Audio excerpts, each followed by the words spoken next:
Good evening, everyone. Is this live? Yeah, I think so.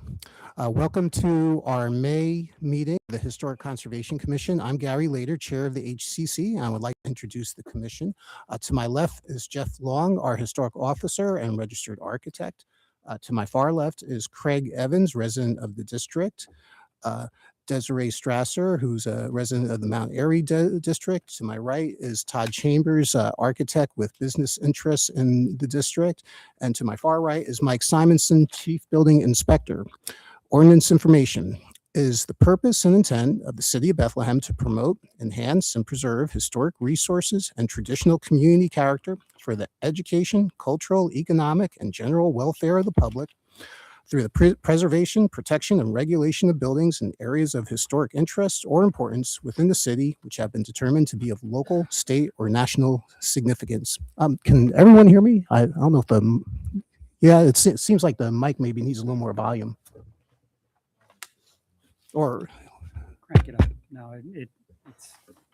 is this a little better? Yeah. Okay. I think that's better. All right. Good. I'm not going to start again. The way the meeting will unfold is the applicants will be taken in order.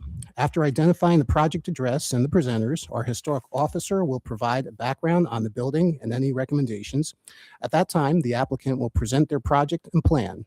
The board will then address the project, allow public comment, and ultimately create a motion to approve as presented, approve with modifications, table the project with clear recommendations, or deny the project with reasons for the denial and changes or improvements which would result in a positive recommendation. For public comment, there is a 3-minute time limit, and comments must be specific to attributes of the building only. Speakers are to announce themselves with their name and address before speaking. The HCC is a recommending board, and the results of our meeting will be presented to City Council, and their vote will be binding. Please do not forget to secure your permit from the permit office on the first floor of City Hall before you begin your project. Above all, I remind everyone to conduct themselves in a civil manner and always use a civil tone. The commission is here to help you with your project. We are a group of volunteers who are dedicated to historic preservation and restoration of older buildings in Bethlehem and beyond. With that, if any commission members have a conflict of interest with any of the applications on tonight's agenda, please come forth at this time, and I don't see anybody who does. So we will begin the meeting with agenda item number 1, and will the applicant for 335, 339 West 4th Street for New Bethany. Yeah, thank you. Good evening, Chris and Chris, and please just sign in, and then Jeffrey will begin with his comments.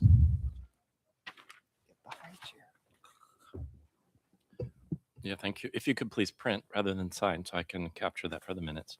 I'm sorry if I'm a bit choked this evening. We'll see how it goes. 335 through 339 West 4th Street. Building description, period, style, and defining features. This attached 3-story structure is a brick masonry institutional building clad in a painted exterior insulation and finish system, or EIFS, with a flat roof, a raised parapet, and a simplified upper cornice. Double-hung windows differ in size and placement at each floor level and probably reflect interior floor plan layouts with little or no relation to the original window placement locations. 3 metal entrance doors at the street level provide access to various spaces inside. Based on the applicant's provided historical background with details from Sanborn fire insurance maps, the date of construction is indeterminate, but seems to be circa 1938 to 1950, but possibly as early as 1912. The window openings on the north or rear facade depicted in a photo dated circa dated circa 1970 to 85 exhibit segmental brick arches at the lowest floor level, which are indicative of late 19th and early 20th century construction. Sorry, I have a perfume allergy, and there's someone, unfortunately, it's not their fault, but I'm reacting to that perfume.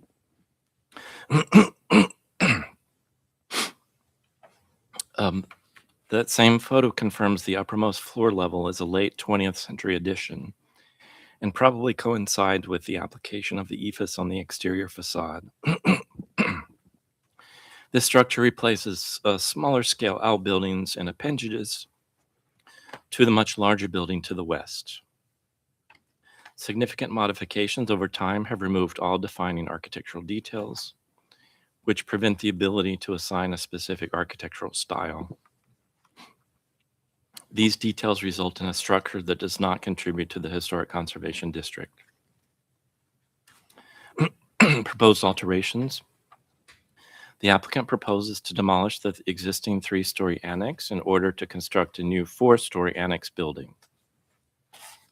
The guideline citations I used for my assessment include the Secretary of Interior Standards number 9, and I'll quote from the relevant component: new additions, exterior alterations, or related new construction will not destroy the historic materials, features, and spatial relationships that characterize the property. The new work shall be differentiated from the old and will be compatible with the historic materials, features, size, scale, and proportion, as well as massing to protect the integrity of the property and its environment. Secretary of Interior Standards number 10, new additions and adjacent or related new construction will be undertaken in such a manner that if removed in the future, the essential form and integrity of the historic property and its environments will be unimpaired. The Bethlehem Ordinance that Mr. Lader read at the beginning of tonight's meeting. The Historic Conservation Commission design guidelines concerning demolition. Specifically, the HCC will not recommend approval for a demolition unless proposed demolition involves a non-significant building, provided that the demolition will not adversely affect those portions of a building that are significant. And finally, Historic Conservation Commission design guidelines for new construction. My evaluation, the effects on the district, and recommendations. The certificate of appropriateness application indicates the intent to demolish the existing 3-story annex building and replace it with a new expanded 4-story annex. The current structure includes approximately 5,500 square feet of spaces that address community needs. However, the accompanying narrative clarifies that the layouts and sizes of the existing spaces no longer meet various needs and current accessibility requirements. In response, the proposed replacement structure will occupy the same site along West 4th Street, but also expand to the north of the site, resulting in approximately 14,000 square feet of spaces that meet the current accessibility standards and offer differing spaces to address current community needs. Relevant design guidelines concerning the request for demolition note that the HCC encourages the applicant to, quote, evaluate the significance of buildings within the historic district, and also that all attempts to reuse the historical buildings are exhausted prior to considering demolition, end quote. The guidelines continue that the HCC will not recommend approval unless, quote, proposed demolition involves a non-significant building or building additions, provided demolition will not adversely affect parts of the site or adjacent properties that are significant, or when the applicant has demonstrated they have exhausted all other options and will suffer undue economic hardship, end quote.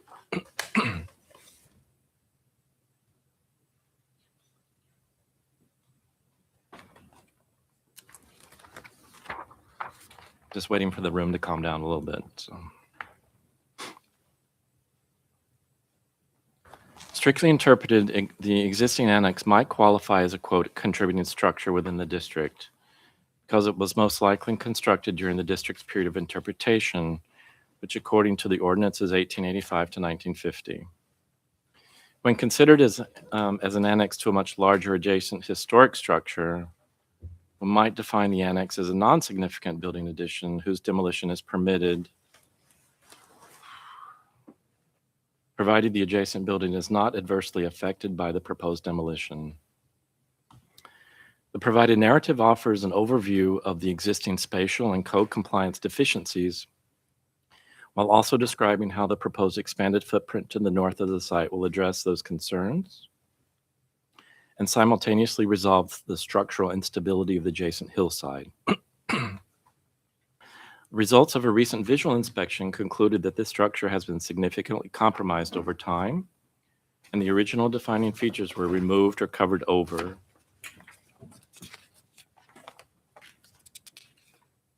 So it can no longer be assigned a specific architectural style. Indeed, the uppermost floor level dates after the district's period of interpretation. Based upon relevant design guidelines, the current proposal to demolish the existing annex building is appropriate, pending discussion with the HCC to address any questions or concerns you might have.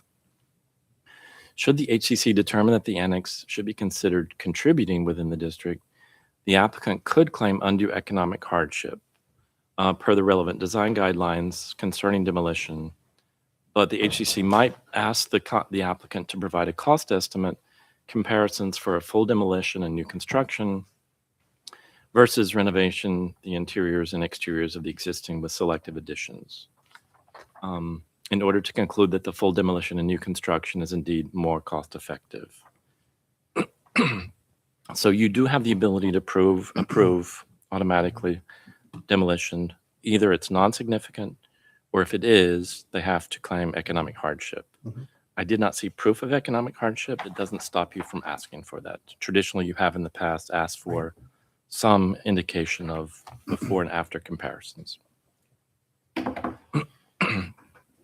Should the HCC approve demolition as currently proposed, the request is predicated on the applicant's ability to replace the lost building with new construction that satisfies relevant Secretary of Interior standards, as well as the design guidelines within the Historical Conservation District. The applicant's supplemental narrative correctly identifies various categories of design principles from relevant guidelines, starting with size, scale, and proportion. Those guidelines note, quote, new construction should reflect the dominant cornice and roof heights of the adjacent buildings and proportions of building elements to one another in the streetscape. And continue in South Bethlehem where 2- and 3-story buildings are the norm. Buildings that digress from these standards by any degree seriously impact the historic conservation district.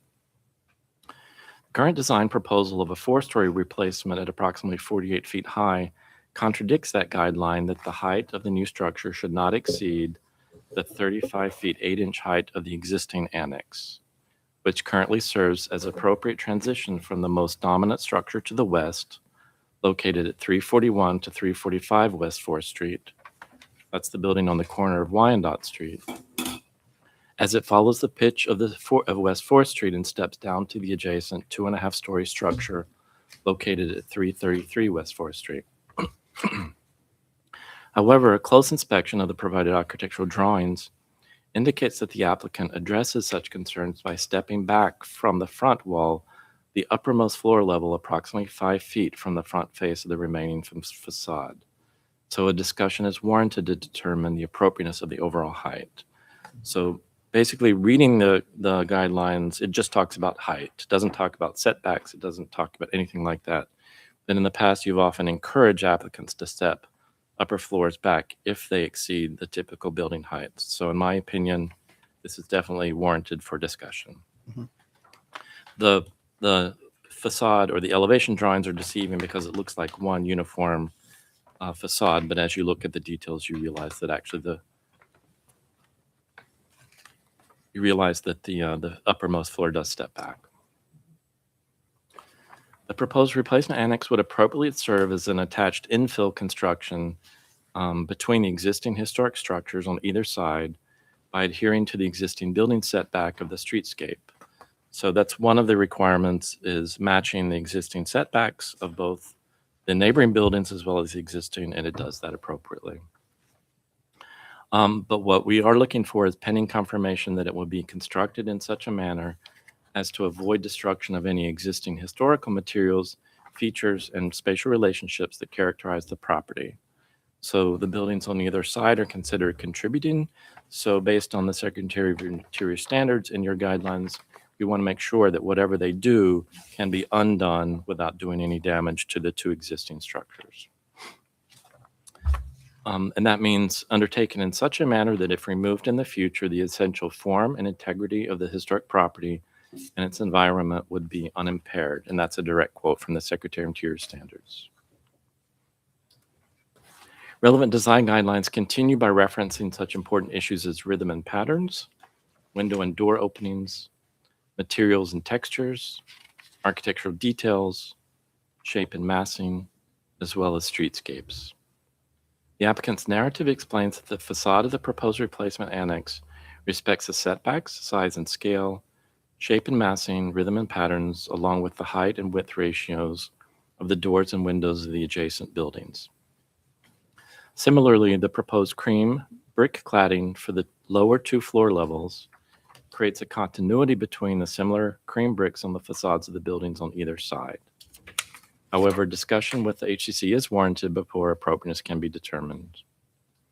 In summary, the proposed replacement annex successfully addresses relevant guidelines concerning appropriate design features and elements found elsewhere within the district, pending an assessment of the recessed upper floor level. Subsequent reviews with the HCC should consider specific details such as proposed masonry types, window and door styles, expressed window sills and lintels, cornice profiles, handrails, lighting fixtures, etc. For ongoing project development, the applicant should also note that mirrored, tinted, or reflective glass is inappropriate within the district, so the proposed custom stained glass window warrants specific discussion. So there's a significant window dedicated to their concept. It's a stained glass approach. I can only quote the guidelines. They say, quote, no mirrored, tinted, or reflective glass. I don't have any statement about stained glass. It doesn't mean we don't have stained glass in the district, but this is a new proposal, so it definitely warrants discussion. The applicant should also reference guidelines for storefronts before finalizing the details of the proposed storefront entrance. So I didn't assess that entrance. I think we need to look at the bigger picture today, but we do have guidelines for storefronts, and at first glance, probably needs a bit of work before it would qualify for our guidelines. So that concludes my assessment. Okay, thank you, Jeff. Please go ahead with filling us in on the details. Sure. All right. Well, thank you, Jeff and Gary. My name is Chris Wharton, licensed architect with Spillman Farm Architects. And I'm the project architect for the proposed demolition and addition for the New Bethany Annex. And I feel like a lot of the stuff I'm going to say is just a repeat because Jeff covered it so well. But, tonight, so we're seeking approval for the demolition of the existing annex and also feedback on the proposed replacement. So I think we should look at the proposed replacement as just a point of discussion today. It's nothing is real definitive yet, I would say, but it gives you basic idea of what we're seeking. So I kind of broke this down into 3 parts. So first, I'll just give a very basic overall description of the project again, both the demolition and construction. I'll discuss the specifics on the demolition itself and why we're seeking demolition. And then finally, I'll give it just a very kind of broad stroke view of the proposed design. New Bethany is proposing the demolition of the existing 3-story annex and replacing it with an expanded 4-story, as Jeff mentioned. For those who aren't aware of what New Bethany's mission is, I think it's just important to just say what it is quickly. It's a nonprofit organization that supports those in the community experiencing poverty, hunger, homelessness. And the organization provides kind of immediate needs, food, hygiene products, some spaces for medical care, but also they provide some short-term housing solutions. So just so you're aware of the organization and their goal and mission. As Jeff again said, New Bethany wishes to demolish the existing annex building and replace it with the new expanded because the layouts and sizes of the rooms are just inadequate to meet the kind of expanded needs of those in the community today. So, and then kind of beyond the spatial deficiencies in the building itself, the corridors, the egress stairs, they don't meet code anymore. I mean, so very narrow corridors, very narrow stairs, so the proposed would seek to correct all that. So it's the proposed building seeks to kind of eliminate the deficiencies in the existing annex by providing kind of a greater number of service spaces for the clients and by providing more appropriate living units for residents themselves. And obviously it does so by occupying the existing annex footprint. You can refer to SU1 on our attached drawings that show the existing footprint. And then you can refer to A101 would be best. That shows that expanded footprint. So we're, New Bethany is proposing to, build on that footprint and also expand to the north, as shown.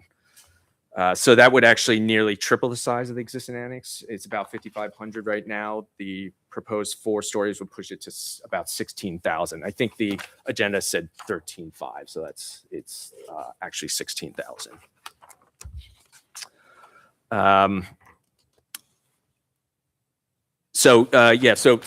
The proposed annex would, it's enlarged to provide larger spaces, more spaces for clients that are staying in the facility. It would also address all, code compliant issues. It would also include a new passenger elevator, which doesn't currently exist in the building. So it kind of gives you just a brief overview, I think, of the project. I want to now go into the specifics on the demolition itself. So beyond it not serving the needs of New Bethany anymore, it's one reason why we feel it's appropriate to demolish the existing annex is because it's lost all historical integrity over the years. So as Jeff mentioned, there's kind of been several substantial modifications to the existing annex over the years. It was built around, anywhere from 1920 to 1930, 1940. We're not quite sure, but 2 substantial modifications occurred to that building. One, a 3rd story was added, and you can refer to. So there's also a booklet as well that I provided. And probably the best image is on page 23 that shows you essentially what the building looked like prior to the exterior insulation finish system from the 80s. So that's the earliest photo I could discover of the building. So you can see it was originally a 2-story building, obviously, and then a 3rd story was added with a different brick. So that was done in probably the 1950s or so, probably a little before 1950.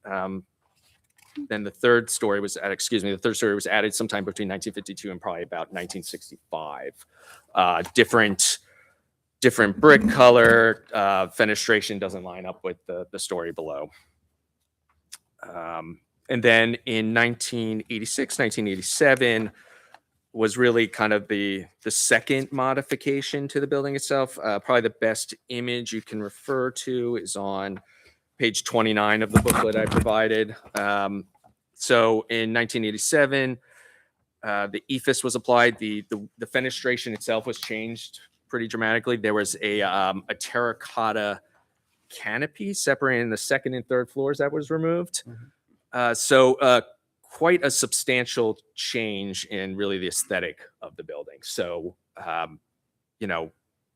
after that latest modification in the mid to late 80s, it really, any trace of the existing shape, existing materiality was really just kind of destroyed at that point. So, Excuse me, Chris, what kind of construction? Is it all wood frame construction? it is inside. Yeah, there's no steel frame that I'm aware. It's just block wall, brick and Brick and wood floor wood structure. floor structure. Yeah. Okay. I'm here also part of the team with New Bethany. I just wanted to add in a few things. Is that many options were studied to try and keep parts of this building, and I was sort of brought in to sort of. The question really was: is this possible to ask for demolition? And the more we looked at, studying what we could do to try and build something that met the needs of New Bethany, all was left would be the facade, and then, what do we have? So the other thing is that it's the site itself, the topography is rather stunning, and in terms of drop. Also, during the pandemic, there was a collapse of a stone wall, 13-foot high stone wall.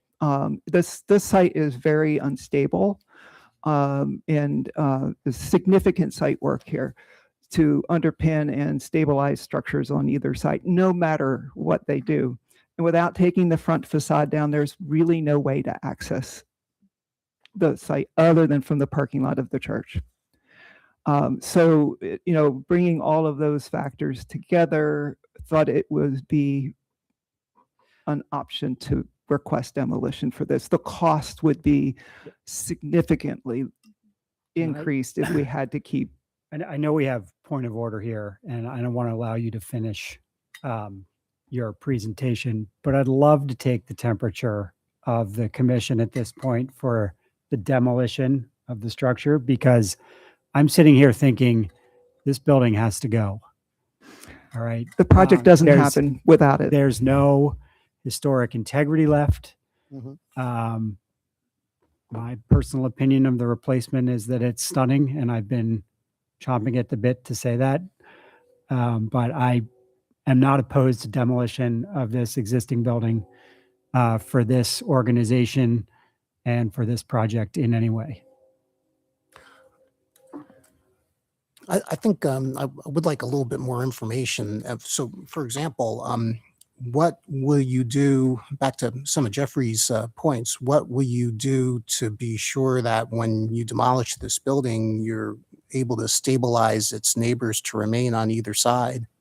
Got good structural engineers involved. They're Yeah. heavily involved right now. I mean, Okay. I think we have good faith in the design professionals. I do personally, that are in the room, and I know they'll take the appropriate care for.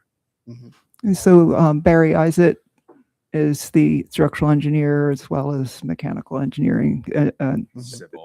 They're completely involved with the project, not just for structural. So, I think that it's a difficult site, but I believe the team is in place to handle this.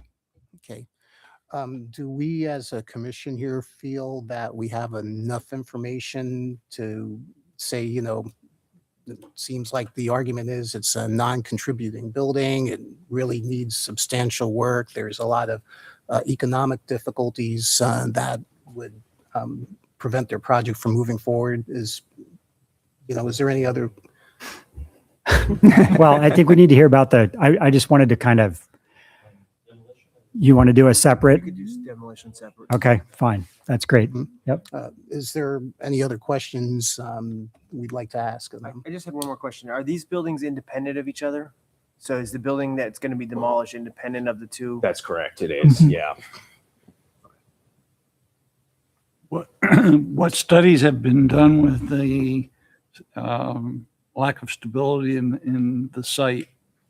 They've had geotech studies already. This isn't a speculative approach. This is No, based it- on It's scientific investigation. And a forensics report was done that our structural engineers using to. and looking at alternate ways to do those foundations, possibly pile cap. I mean, they've got pretty sophisticated ideas going already on how to support the building and how to stabilize everything around it. Okay. Okay, so again, this evening, you're looking for our vote or direction on the appropriateness of demolition, as well as some feedback on the building concept itself. Maybe, if somebody wants to offer a motion on the demolition part and then move on, or we can do it all together. I'll make a motion to permit the So hold on. demolition. Before you do, I spoke to Jeff a little bit about this. Okay. Is there anybody here who would like to speak, to give comments on this project and what is being proposed? Anyone from the public before we move for a motion? I mean, just so that you can say that you heard from the executive director, I could say something. But I really, really appreciate you all looking at this. My name is Mark Riddle. I go by John Mark. And I just wanted to point out we have several members of our board here tonight. You can raise your hand from the board. We have 2 members of our staff, including, and this is Crystal, our development director, and Brandy over here has been running the meal center, the hospitality center, which will impact, like this is her work that we're talking about in terms of what we're constructing. She's been working here since 2001. And so we went to Brandy a full 3 years ago to begin planning, just to say, look, if you could, like, what do we need? What do we need? What are we missing? And if you remember 3 years ago, this is when we were coming out of the pandemic. The health crisis was officially, according to the World Health Organization, ending. And then we were moving right into, with almost no space in between, an economic crisis. And we've been in that crisis for the last 3 years. We at New Bethany noticed a sharp increase of the people that we serve. We serve twice as many people now as we have ever served in our history. Definitely since 2019, you can mark that as the beginning of the pandemic. And that number has not gone down since 3 years ago. And so we really see a need so this is double the space, double the people. We've also doubled our budget, all of these things. And I think it's unfortunate that this is what is happening, but I also see an opportunity to be able to actually address the needs in the form of this building. So it has been a 3-year planning process to date. And I do appreciate it. Thank you. Well, thank you too, Mark. Would anybody else like to give any comments on this project specifically? If not, I think we could move for a motion. Sure. I'll move to allow the demolition of the existing 3-story annex building on the New Bethany Ministry sites. Any seconds? I on second this? that. Okay, great. Let's put it to a vote. Aye. Craig, Desiree. Aye. Todd, Aye. Mike. Aye. The motion carries unanimously. So very good. And maybe now we could move to the next part of this to give specific comments on the design of the building. So probably the best page to refer to is A200 that has kind of the overall elevations. And then A202 has some renderings that we did. And A203 has some photo montage images that position the proposed annex in context. So Jeff stole a lot of my thunder, but maybe I'll just speak to the 4th Street facade first and note a few things and then kind of work my way around and then look forward to your feedback. So, a number of things. So, the height and width ratio of doors and windows, we try to replicate similarly on 4th Street. The proportions of solids to voids, we try to mimic as close as possible. So it's not too much glass. It's, more solid than glass. Respect the rhythm and patterns themselves of those voids. We try to replicate or at least mimic along 4th Street. I think maybe I should speak about the 4th story a little. As Jeff mentioned, the 4th story does exceed the height of the existing building right now. But we tried doing 2 things to make that maybe a little more minimal. One is to set that back about 5 feet, and our renderings on A202, let me see here. Number 1, the south elevation, and number 4, looking east on west 4th Street, try to show how that setback is trying to achieve kind of be a little less intrusive on the streetscape Yeah, itself. I think it's certain, but the sidewalk that is closest to the building, of course, you're not even going to see it. And even across the street, it starts to be less visible. So it wouldn't be visible directly if you're a pedestrian, say on the sidewalk, or it'd be very difficult to see at the very least. But we do 2 other things to that 4th story. One, kind of angle that wall a bit to mimic in some ways the mansard roof adjacent. Now it's not a complete obvious replication of the mansard roof, but it's kind of a suggestion of that. And then 2, the materiality would be very similar, if not the same, as that mansard roof. Right now, it is a slate line shingle roof. Whether we do that or we do actual slate, I don't know. We're not quite there yet, but it would, in aesthetic, the aesthetic wise, would try and look similar in color, tone, texture. And then maybe I'll speak a little about the stained glass window that we're calling the stained glass. So this is kind of the administrative buildings on Wyandotte that New Bethany occupies, 333 and 331. They're actually connected now. There's a stained glass window that you can't see from the street, but see, I have it in my packet here. We referred to the booklet, as I called it. Page 42 shows kind of, and page 43 shows that stained glass. So it's kind of, I'm not going to get too much into the history of it, but it's kind of important to the site itself. Mhm. And we, in discussions with New Bethany, wanted to kind of replicate that to a degree, abstractly, of course, not a complete copy of it. And we thought that was important to create some visual difference in the facade, but also, reference the history of that stained glass window on the site. Quick yeah, question. Sure. What happens on the interior side of that? The interior side. Oh, that's a great question. So that's a staircase on the inside right there. Okay. So, so that kind of really captured the 4th Street facade. The facade, the north elevation, number 2, A200, is what you would see from Wyandotte, from if you're standing north looking south. Again, we introduced that stained glass window element. And it's mostly just brick facade there. Little fenestration. That's because it's very nearly on the property line. So one thing I did forget to mention, I want to just go back to the 4th Street facade. You'll notice the 2 tones of brick. Probably the most important thing I neglected to mention. So, it's done for 2 reasons. One, the existing building had a 2-tone brick. Obviously, we're not replicating those 2 tones, but 2, we did that to kind of create this visual continuity between the corner building and the row home to the other side of that facade there. So I think through that, it starts to give New Bethany a little bit more of a identity along the street, and now having a more major entrance point. One of the difficulties right now is there's multiple entrance points and you don't know which ones you should go in or not go in. So this should clarify entry for the building.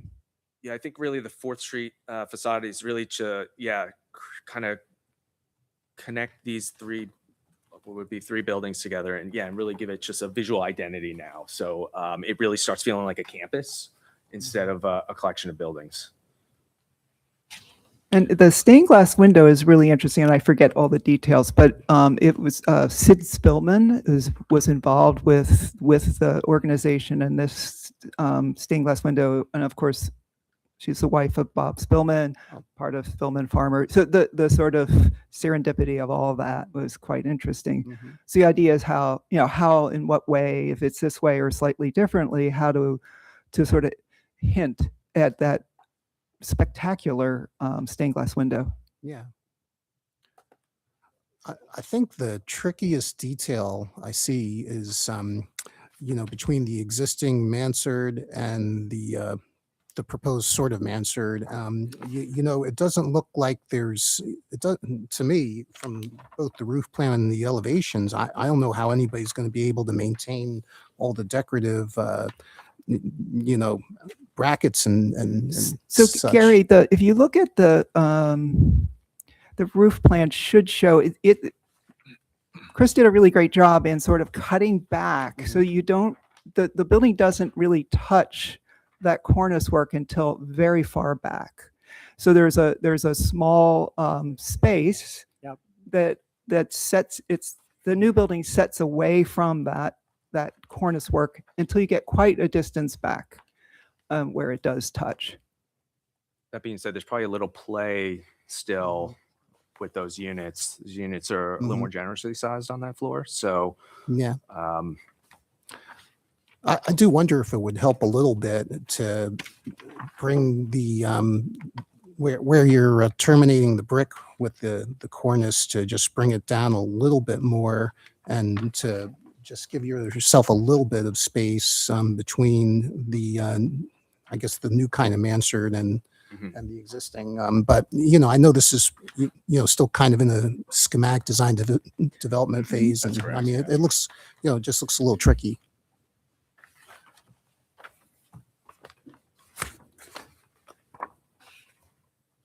So I'll say 39. overall Oh, thanks. design and project wise, this feels like a model of how to execute a project in the South Bethlehem Historic District to me.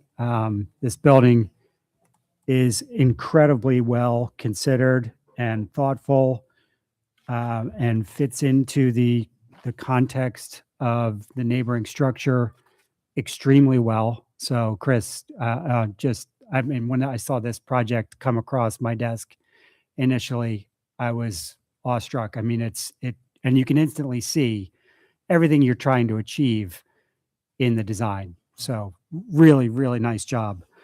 The two-tone brick to me, it really resonates. It relates to the existing building before it lost its historic integrity.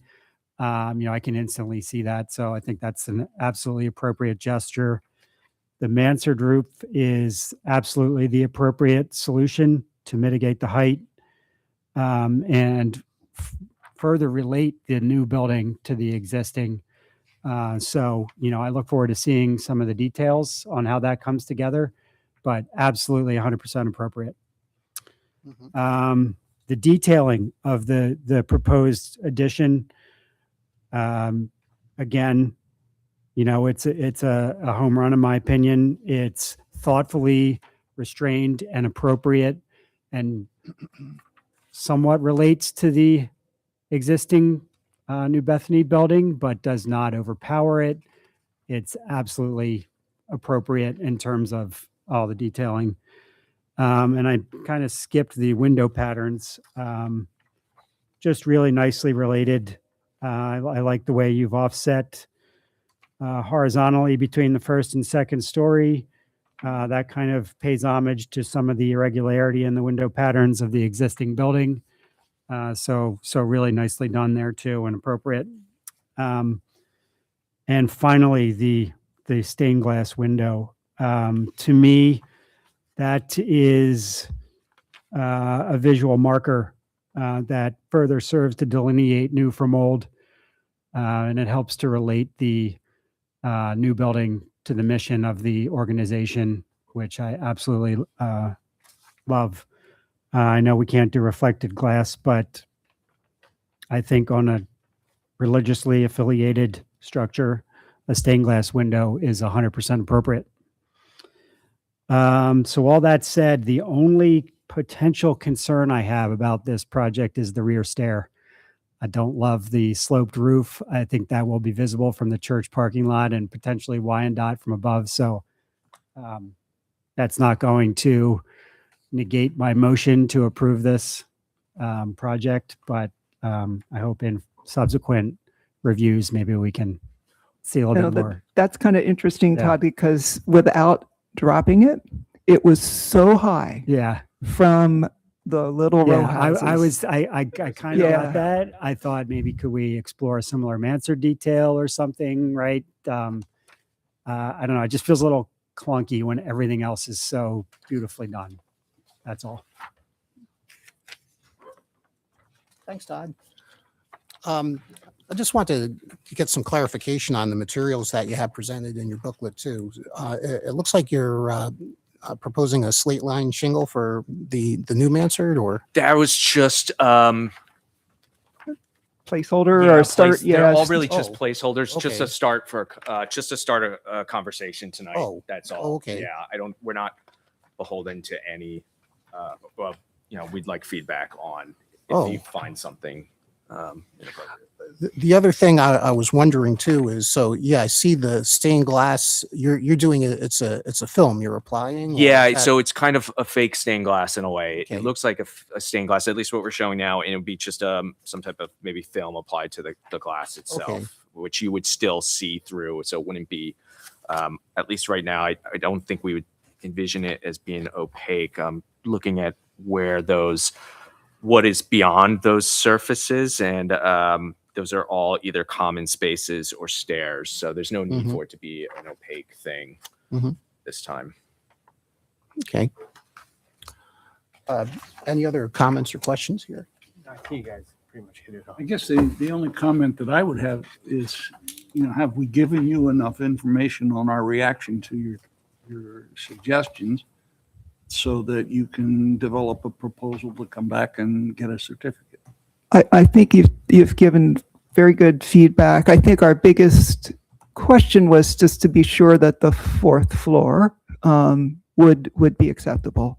I mean, that was one of the major concerns in trying to do everything that has been typically approved in other buildings that we've seen, and the step back does really help in this case.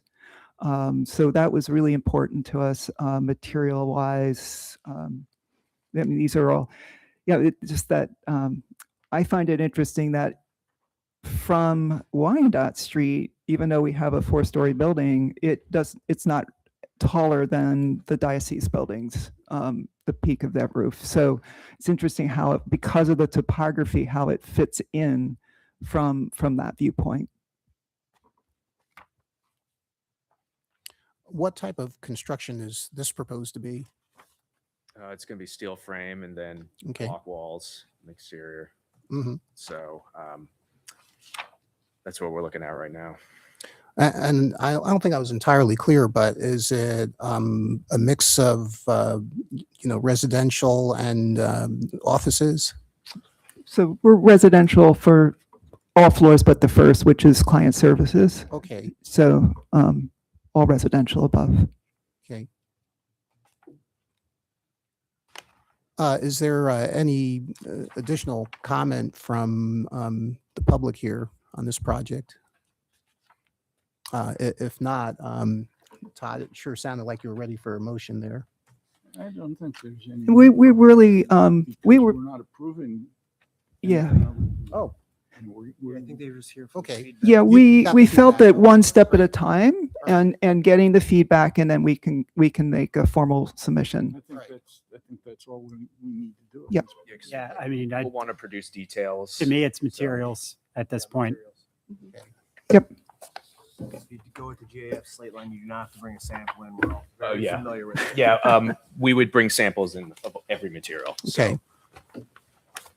Yeah, I mean, Except for the shingles. Right. very good. Thank you for bringing this Thank you very project much. to us. Nice project.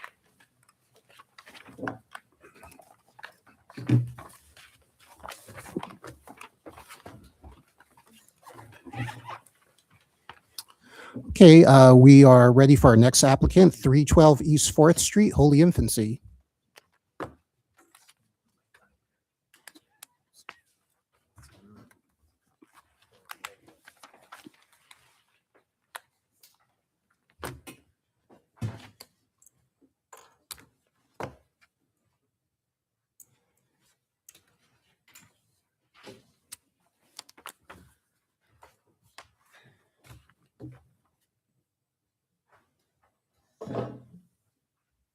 Thank you. Thank you. Thanks, Jeff.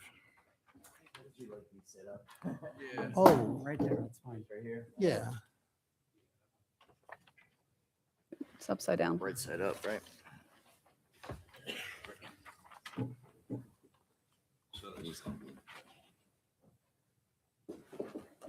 You also have the digitals, all the photos.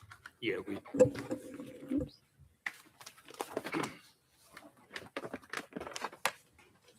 Sign it.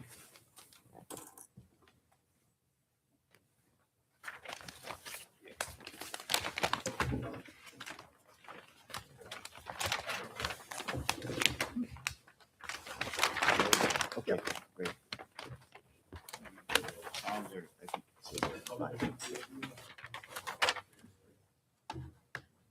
Joe, I'm okay. I'm right here.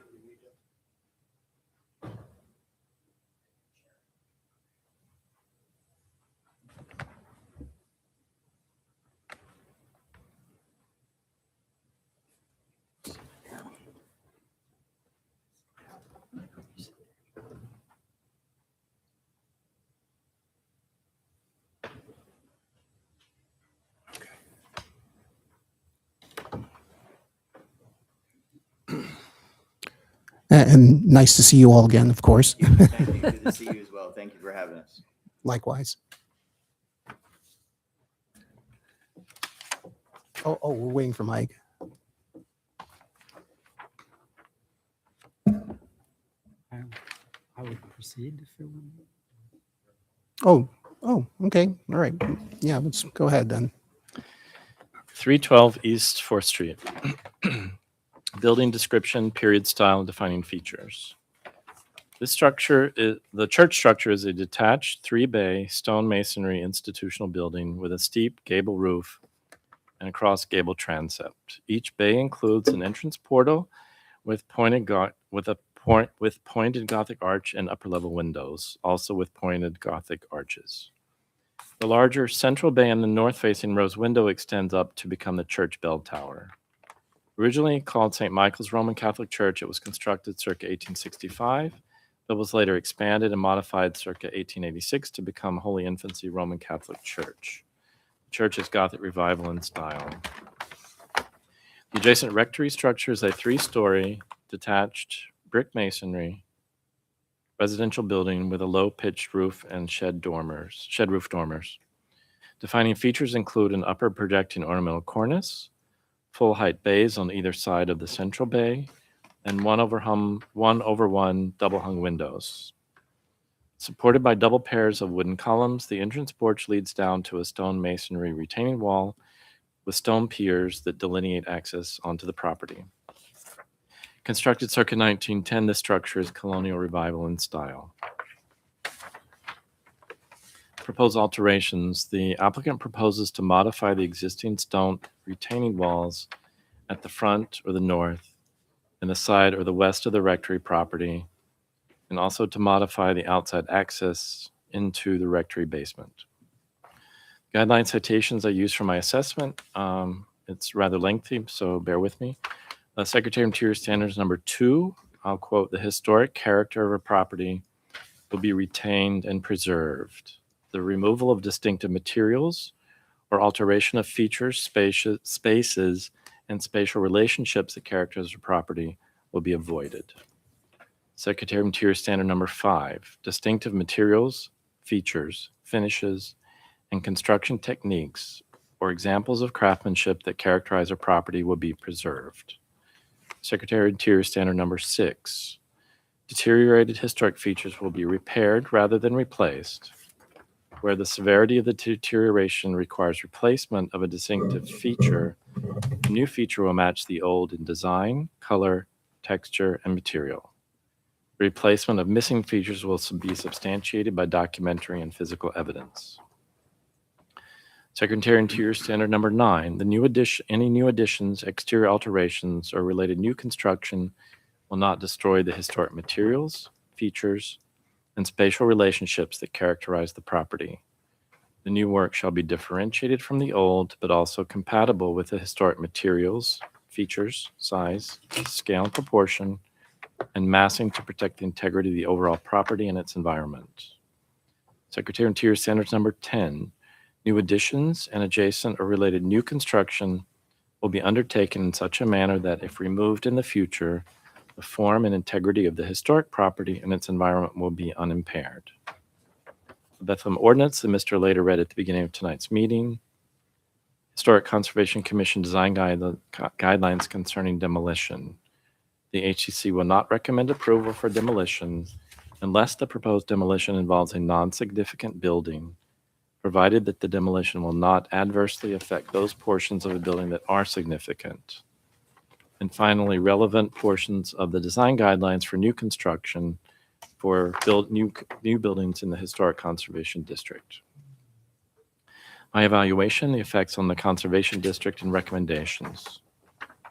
The Certificate of Appropriateness application indicates the intent to modify. The applicant calls it restore, but I think maybe we need some discussion about their definition of restore. I'll call it modify. They propose to modify the existing stone retaining wall at the front or north of the rectory property by reducing the average height of the wall 16 inches, currently at 3 feet 10 inches down to 2 feet 6 inches, and reducing the average height of the piers 18 inches, currently 6 feet 1 inch down to 4 feet 7 inches. Because the landscape extends from the rectory to the retaining wall just below the stone cap, the proposed reduction in overall wall height will also necessitate a significant change to the existing grade, and that's not necessarily obvious from the proposal. The stone steps leading up from the public sidewalk to the entrance porch will also require modification in response to the lowered wall height, potentially resulting in the removal of one or two of the top steps. Similarly, there's a set of adjacent steps leading to the neighboring property at the east end, and that is not depicted on their application, but I did provide some supplemental photographs, and you also have the supplemental photographs. That will be tricky to say the least. If the wall height is lowered on the applicant's property, the adjacent property will need some modification as well. As stated, the Secretary of Interior Standard Number 2 notes the historic character of a property will be retained and preserved. The removal of distinctive materials or alteration of features, spaces, and spatial relationships that characterize a property will be avoided. Number 5 explains that distinctive materials, features, finishes, and construction techniques or examples of construction that characterize a property will be preserved. Based on these standards, the proposal to reduce the overall height of the existing stone walls 16 to 18 inches is not appropriate. Secretary of Interior Standard 6 notes, quote, deteriorated historic features will be repaired rather than replaced. Where the severity of deterioration requires replacement of a distinctive feature, that new feature will match the old in design, color, texture, and materials. So appropriate repairs to the existing retaining wall at the north should respect these standards. The applicant's narrative also proposes to, quote, restore the side entrance into the refectory, end quote. However, detail A on drawing sheet SP2 is a section drawing for what is called a new structure. So in one way they say it's restoring, but then they reference a new structure, leading from the existing macadam down into the basement at the side or the west facade. While the section drawing is helpful, the actual application that they signed states that elevation or facade views are required of all proposed new additions.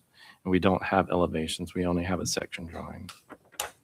Without such drawings that also include the context of the overall rectory structure, it is not possible to assess the appropriateness of the size, scale, proportions, materials, etc. of the proposed new addition.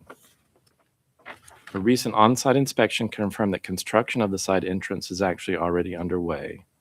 However, the HCC has not yet assessed the design proposal of the side entrance addition, and the new concrete block sidewalls were completed without, at least as far as I can tell, any certificate of appropriateness.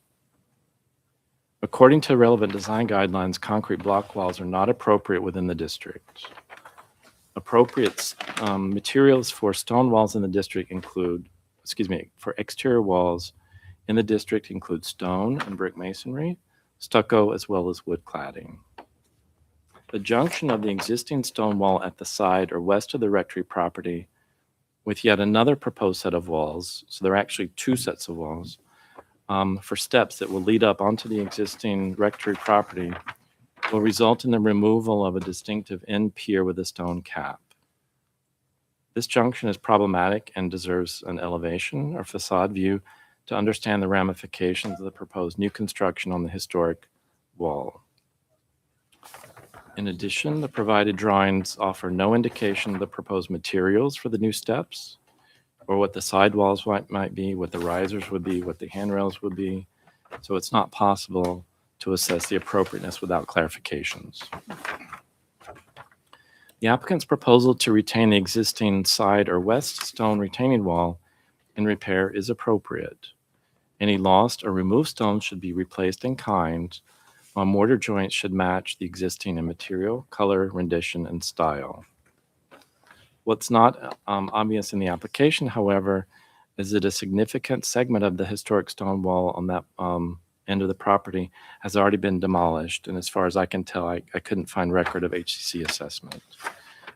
So with that, I'll call attention to the photos that I provided. And for the applicant's benefit, it's titled Photos. It has today's date.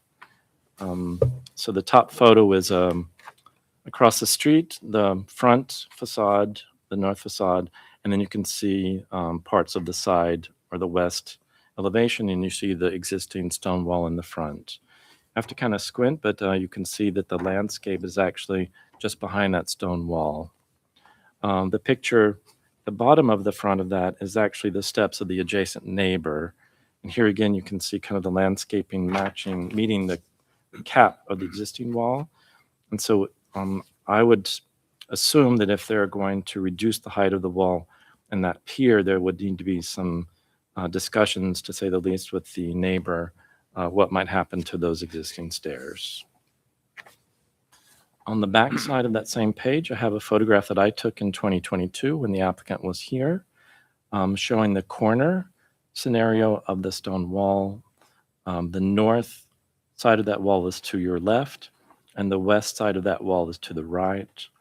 And then below, you see I took a picture about a week ago where the entire segment of that historic stone wall is now missing.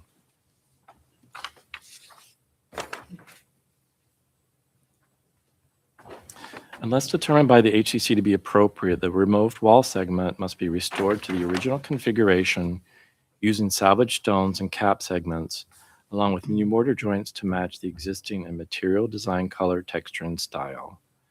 If the historic stone and cap segments were not salvaged during the recent demolition, appropriate new stones and cap segments must also match the existing and material, design, color, texture, and style in reference to the relevant Secretary of Interior standards.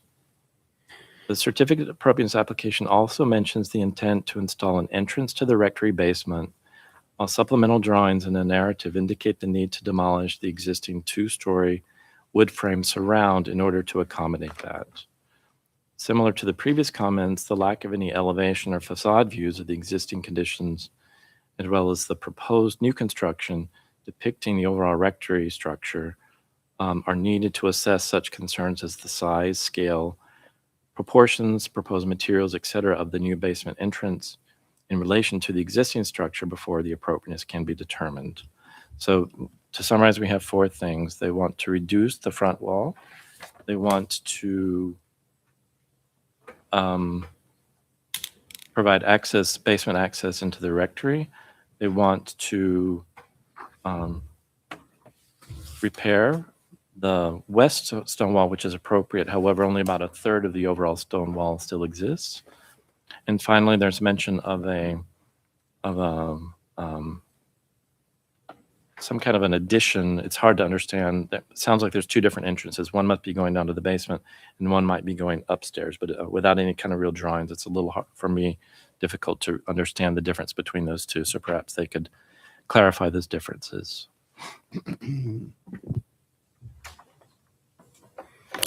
Jeff, can you clarify one thing for us? In your assessment, do you feel that the work being proposed, and which I guess is kind of an alley, do you feel that it's visible enough that it's, you know, it needs to be considered? I would call your attention to my supplemental photographs. On the back side or page 2, the lower photograph, that's taken from the public right of way. Okay, so the answer is yes. Yes. So the irony there to me is that you couldn't see this entrance that's going down to the basement as well if that existing retaining wall was still in place. If you look at the bottom photo, Mhm. right, that's without it, and the one on top is with it. Yeah. Somewhat obstructs your view, Mhm. potentially enough to hide that. Excuse me if I could, Sure. my name's Joe Sedler with Sedler Design. We had come before the committee before to ask if we could demolish that section of the wall. And we were given approval to do that. Oh, okay. I did forget It's about that. good information. Right. Yeah, And at I- that time, you know, a lot of the concern was working on the roof of the church, which we just Right. went through with a crane and with, so for the crane and the lift to maneuver in there, we Mhm. came to ask for permission to say, look, we need the room, the wall's collapsing, it's cost prohibitive to Yeah. put it back the It's way it ringing the was. bell. And then we were told, as long as we're not taking down the front part of the wall, which was right along 4th Street, we were okay to take that back portion out, that's what we did. And you now have the access for the roof companies. Yeah. And, Okay. and we used it. And We used just it in recently. March, major storm, significant damage to the Mm-hmm. roof, of the slate roof of the church on that side. And without having done that, it would have been tremendous cost to repair. It required a 134-foot lift to get into that area.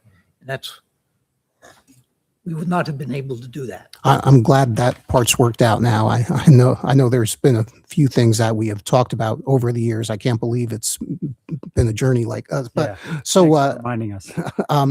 I guess the first thing I'm hoping we could get some clarification on. I know you've been struggling all along with maintaining that retaining wall that goes along East 4th Street. It seems like a lot of work what you're proposing to do. What's driving lowering it and changing the grade? Okay, so with that wall in mind, and we've talked to a couple masons and things like that, to make the repairs there. Mhm. A lot of stonemasons we talked to said, look, whatever we do, there's probably going to be temporary. You're going to make the repairs, and 10, 12 years, you're going to be back doing it again. So I have on a reference on this SP 2.2. No, sorry. 2.1. There's a reference to 208, and I think it's 212 East 4th. The average height of those walls is 30 or 31 inches, and that's what we are using as our basis, saying, okay. look, if we were to lower the wall, whatever stone material we have, that's things we can use for repairs. We can redo the grade to address drainage, things like that, but then still end up with a final product with a wall that's consistent with other walls that are in the neighborhood. So, and I know we talked, the reference was to the one pier at the neighbors. That pier could actually, that could stay at that height. So we really wouldn't have to modify the pier. Is it 318? Yeah, Okay. that's Yeah, 318 318 East 4th. East 4th Street there. Picture on Here page at- 2. Is that an Pier- an that pier iron? we would not touch. That's an iron fence on top of that as well, or is that inboard on your property? No, there's no iron fence on that. Oh, are you talking about the railing? I'm sorry, on the bottom photo, it's Jeff's bottom photo. Yeah, on his photo, that's a railing to go up the steps. On the Yeah, but on- right-hand side, Retaining Oh, wall, he I means. see what you're talking about. No, on the right-hand side of that. It looks like it's above the Goes pier. back Yeah, Into the depth of the, Father's agreeing. yeah, it is a railing that goes on. Oh, That's yeah. also. Yeah, on the okay, back. yeah, 320 are also our properties as Right. well.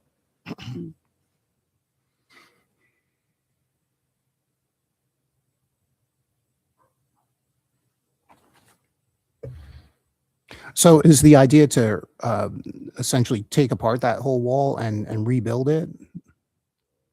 at a lower level. Yeah, at a lower level.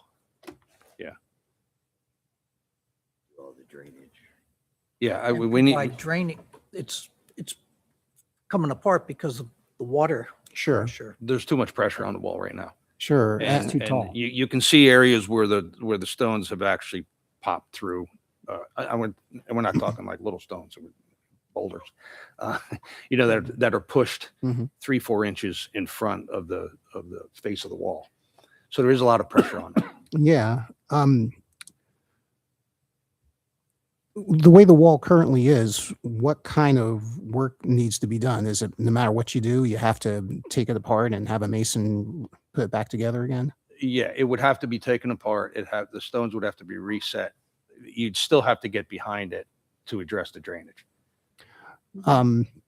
In terms of drainage, is it possible to add a drainage pipe and some filter fabric and before you fill it in to relieve that pressure? Yeah, that would be part of the final details. Okay. As far as our construction details, there are 2 existing drain pipes, and I'm sure they're plenty clogged.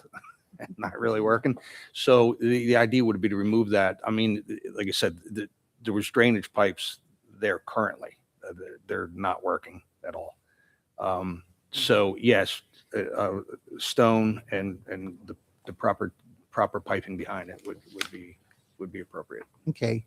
So again, I guess it sounds like one of the things you're saying is, well, hey, you're reducing the height down to something that's consistent with other walls and that are adjacent to your property, and this is going to give you some additional stone to use for repair and reconstruction, and you're going to have something that's going to be easier to maintain in the long run.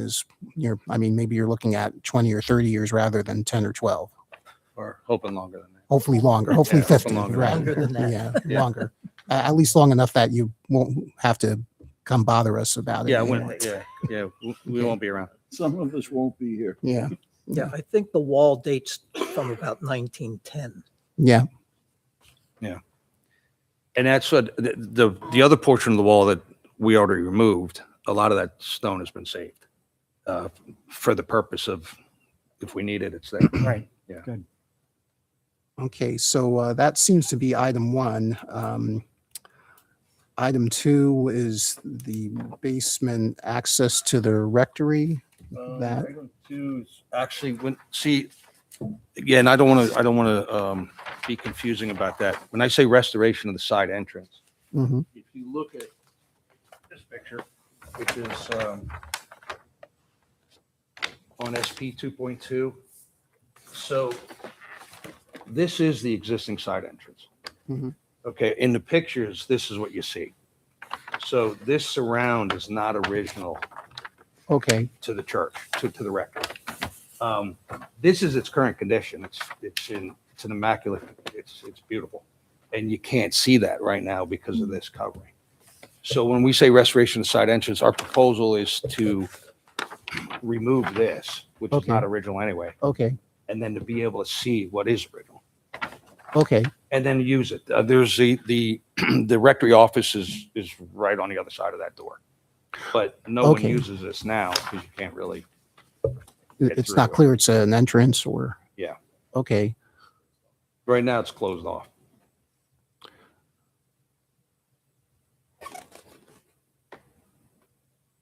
So the work that we're proposing there is to create a set of steps from the grade up to this. And the stairs here are existing. There's an existing landing and existing concrete steps that lead to that side door. We would have to construct a set of steps that lead from the grade to that existing landing. And then that could be a usable entrance again. And the Will roof there is be going to an remain? accessibility issue if there are additional steps placed in that location? Well, currently, the way the entrance is, it wouldn't be an accessible entrance anyway. It's already got steps, I believe, right? Hmm. It already has steps into it. Yes. Yes. Yeah. You noted that the roof canopy will remain. Is that, I mean, what part of that will remain, you were saying, in the roof canopy? Like the overhang? Yeah, the The roof roof canopy canopy, itself. Okay. And then what Is we that would need to original do to is the- strip the materials on the inside of this wooden structure Okay, so I can see how it's supported. so, oh, okay, yeah. So Yeah. make it more like a porch roof, sort of. Basically a Look, porch roof. Yeah.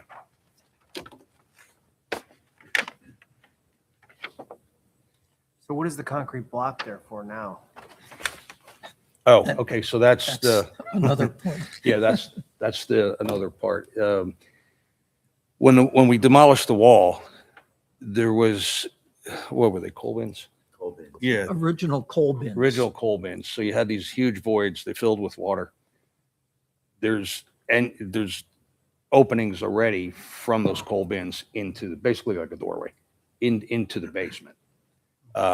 The idea was, and the block was put there just for structural reasons to shore that up. So the idea was, if the opening's there already and we're down to grade, well, it's not quite grade, it's about 27 inches of difference.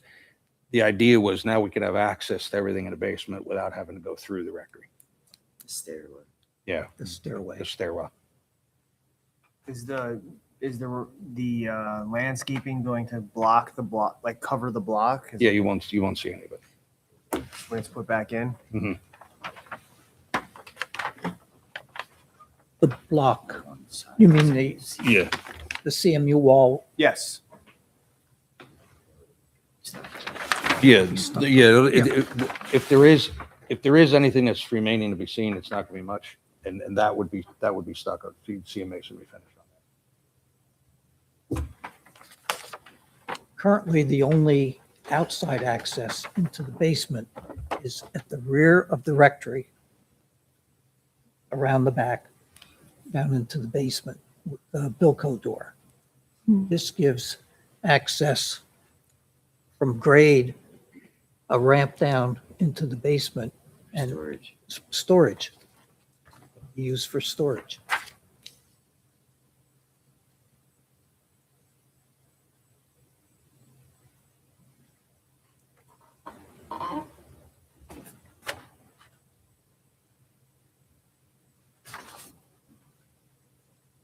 And if you were out there, you could see that currently, with the rain we've had, those areas are filled with water. Yeah, I'm sure. Mhm.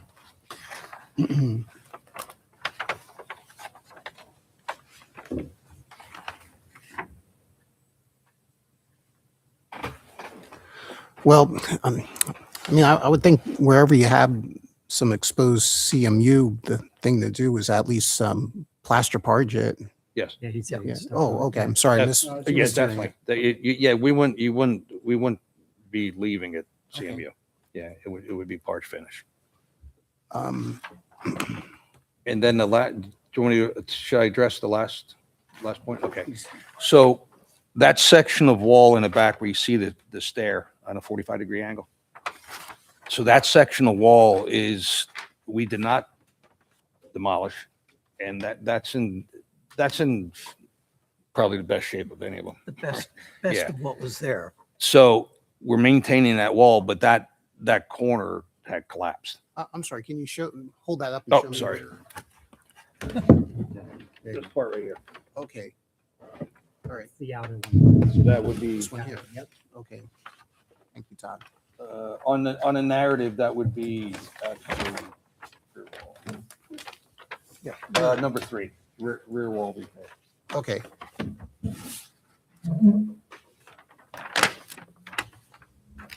So at that collapsed corner, you're going for your set of concrete steps from the lower area of the alley up to the upper grass area.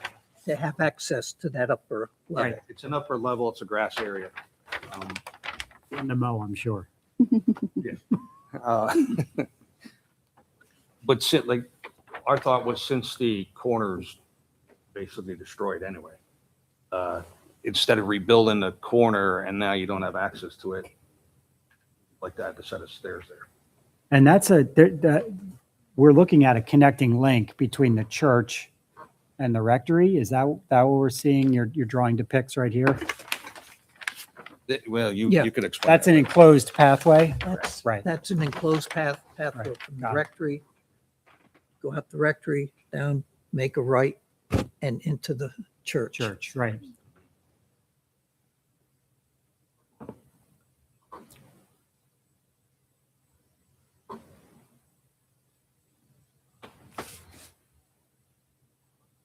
And there's no changes to that.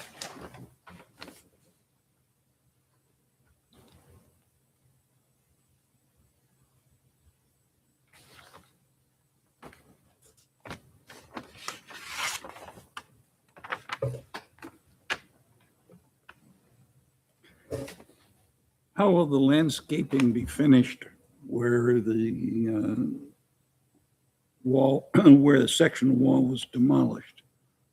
Will there be a curb there? Is there a curb?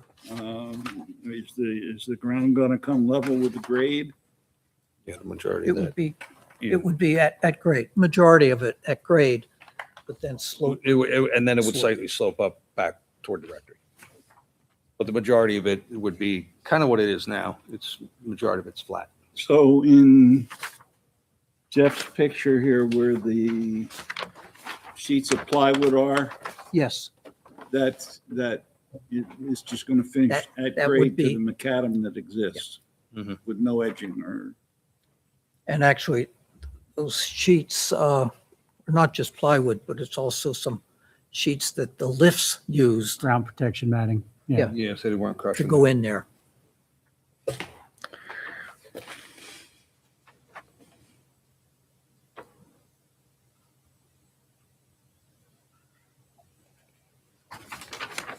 So We've at, had two instances when the lift got in there. One was repairing the roof.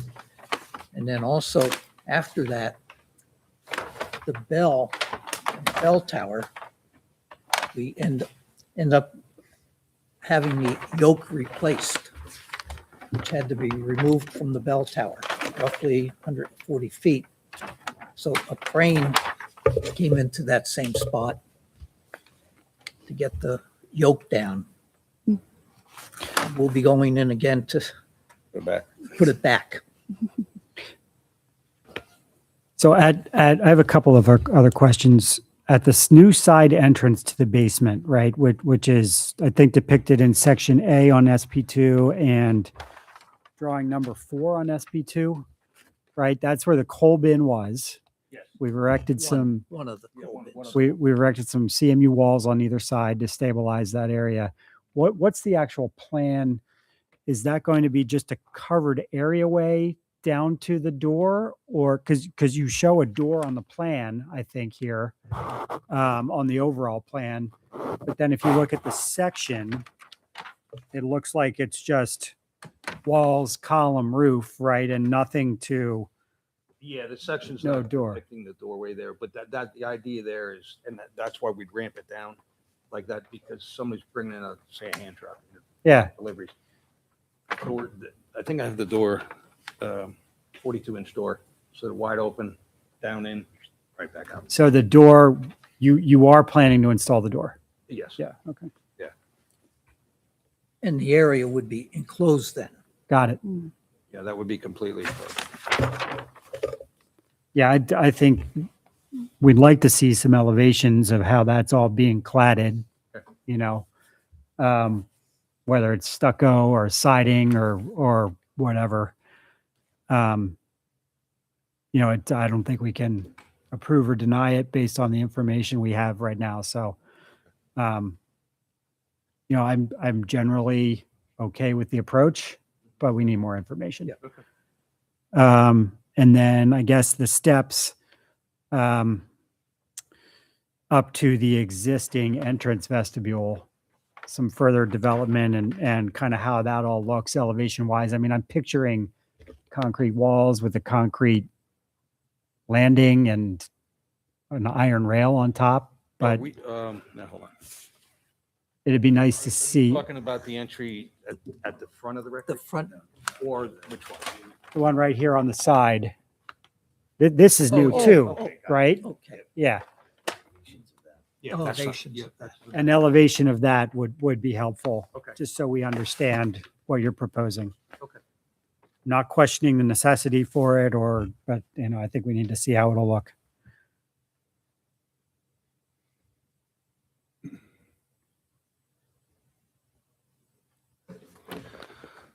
Any other questions here?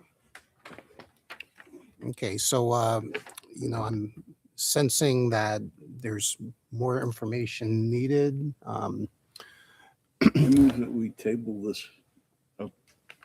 until a subsequent meeting, which I believe would have to happen within 60 days if we table it. But in order for us to get appropriate information, I think that's where we have to be. All right, can you, So that's my move. okay, My motion is to table. can you add to your motion some of the specific items for Jeff to record? The elevation drawings described by Mr. Chambers, details on the angled stairway at the rear, cladding where necessary to address exposed CMU,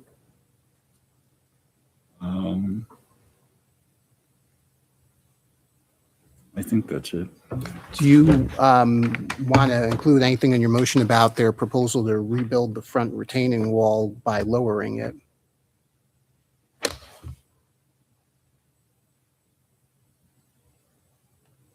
think that's a separate issue. I think we Yeah, could- I mean, could vote on that tonight. I know I'm interrupting Craig, but my, Yeah, thank you. Okay. Let's, so is there a second? I'll on this? second Craig's motion. Okay, thank you. I'm comfortable, I'll just say, as part of this board, 1 of 5, I'm comfortable with lowering that stone wall height to agree with others in the, on neighboring properties. So that's not a condition of my approval. I don't think I need any more information of that for that, No. but Mhm. yeah, I think in order to vote on this, we need more information on the elevations. Okay. So just I know there's a motion on the table, but in a second, but where? Okay, Right. so can I go? Okay, Yeah. just making sure. Where are we at in the construction process as we sit today? Like, what have you guys done so far? The demolition work, the CMU walls, Okay, now we're kind of frozen. okay, all right, Yeah. okay. So the site's stabilized. We're not holding you up or creating any hardships by, It's not a major. Tabling. There's still Yeah. water issues coming into the basement, and that's what Right. we're trying to get used to, because Okay. water's getting in all the way to the. through the coal bin. side. Yeah, Yeah, so you need a covering on that yeah. Yeah. in short order. Yeah. All right. Anything else, Gary? All right. Well, we have a second, so we should put it to a vote.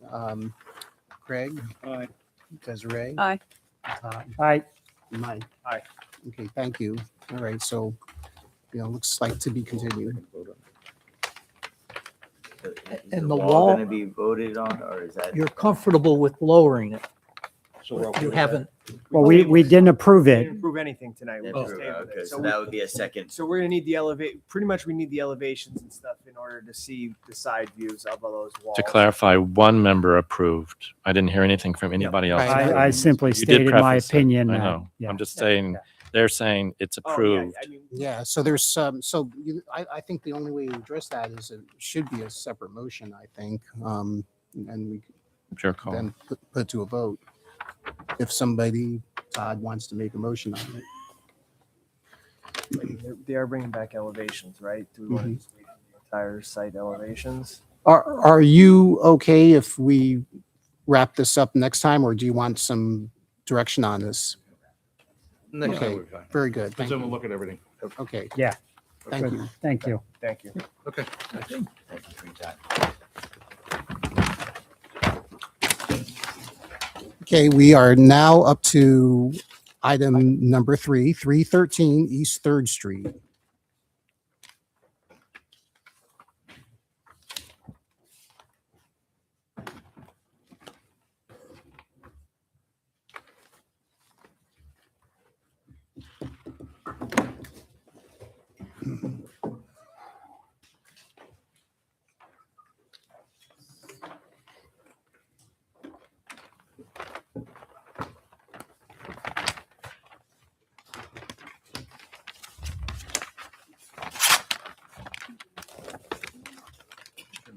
Sure. Yeah. Thank you, sir. Thank you. Thank you. Thanks, Jeff.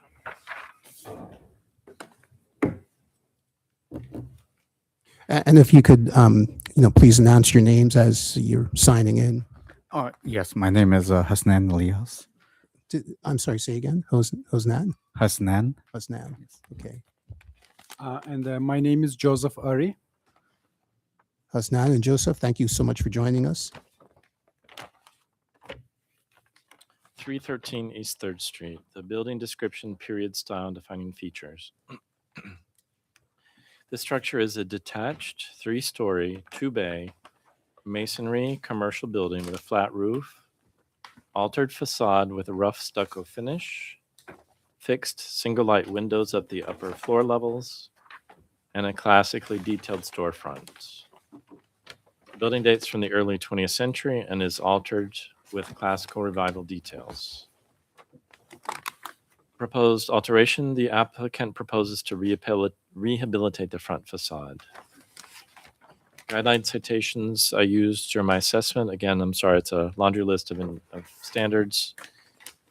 Secretary Interior Standard number 2, the historic character of a property will be retained and preserved.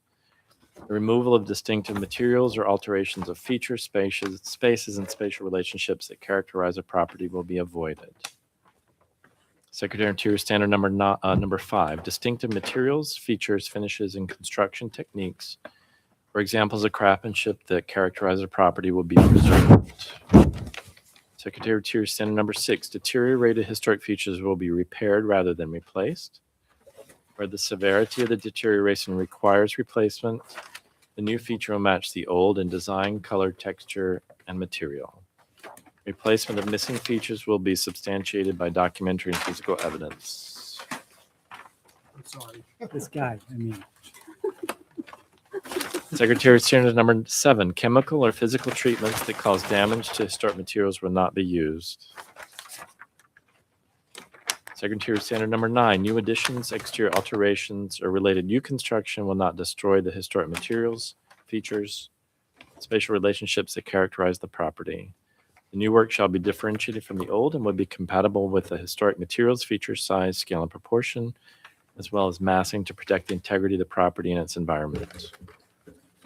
The Bethlehem ordinance that Mr. Lader read at the beginning of tonight's meeting, as well as the Historic Conservation Commission guidelines for signage. My evaluation, the effect on the district, and recommendations. The certificate of appropriateness application indicates the intent to rehabilitate the front facade as part of the overall building renovations for a new commercial tenant.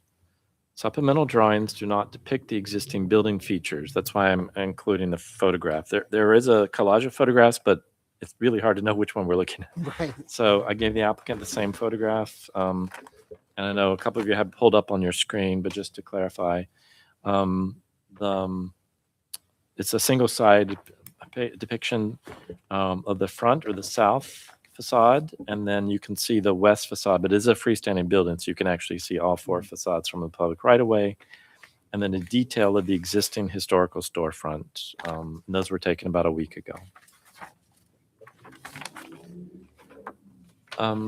The supplemental drawings do not depict the features, those features. So we have photographs and we have drawings of their proposal, but we don't have a drawing of the existing, which actually is indicated on the application as required. So the application, in my opinion at least, is incomplete.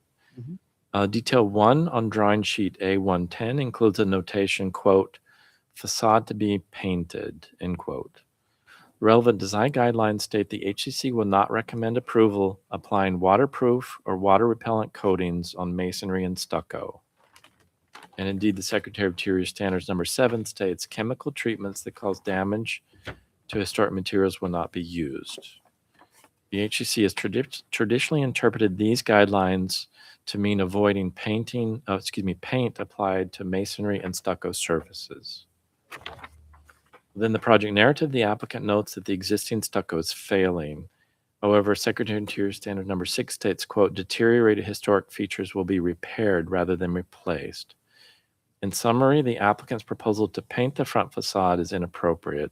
It's possible they're trying to make it all uniform, and I understand that, but we've had plenty of applicants in the past attempt that, and you've stated over and over again that would be inappropriate. So an appropriate alternative would be to patch and then repair the existing stucco as needed before applying a new stucco finish coat that has an integrated pigment into it to avoid any kind of need for painting. Though not indicated as, quote, demolition or removal of building features on the application, there is a box to check, and they did not check that. The applicant is actually proposing to demolish the existing classically detailed storefront that includes fluted pilasters that support the sign band and a decorative cornice. above the storefront assembly and replace them with various new details. And that's why I took the detail of the storefront in my photograph. Secretary Standard Number 2 states the historic character of a property will be retained and preserved. The removal of distinctive materials or alteration of feature spaces and spatial relationships that characterize a property will be avoided. Similarly, number 5 explains that distinctive features, materials, finishes, etc., that characterize a property should be preserved.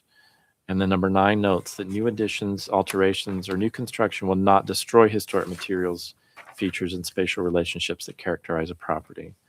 So in my opinion, the applicant's proposal to remove the existing historical storefront and replace it with all new details is not appropriate. Should the HCC determine during the discussion with the applicant that demolition of the existing historical storefront is appropriate, the applicant should then confirm the proposed materials of their replacement. So when I look at the details, and there are a lot of details, a lot of section cuts, I only find one notation of what any kind of material for the new facade might be. And I found it on drawing sheet A110. At one location, it mentions EIFS. However, our design guidelines identify exterior insulation finishing systems, or EIFS, as inappropriate within the district. Appropriate materials would include masonry, either brick or stone, stucco, wood, and then recently the HCC potentially considers composite materials, however, only during careful discussion with the applicant, usually when it's out of the way of public sight or touch. Similarly, decorative trims at the upper cornice and around the upper level windows are described as, quote, stucco molding. I don't really know that term. It could also be EIFS, just it might, so clarification of that material is warranted. Typically, we would also expect material samples from the applicant and definitely some written specifications so we know what kind of materials we're talking about here.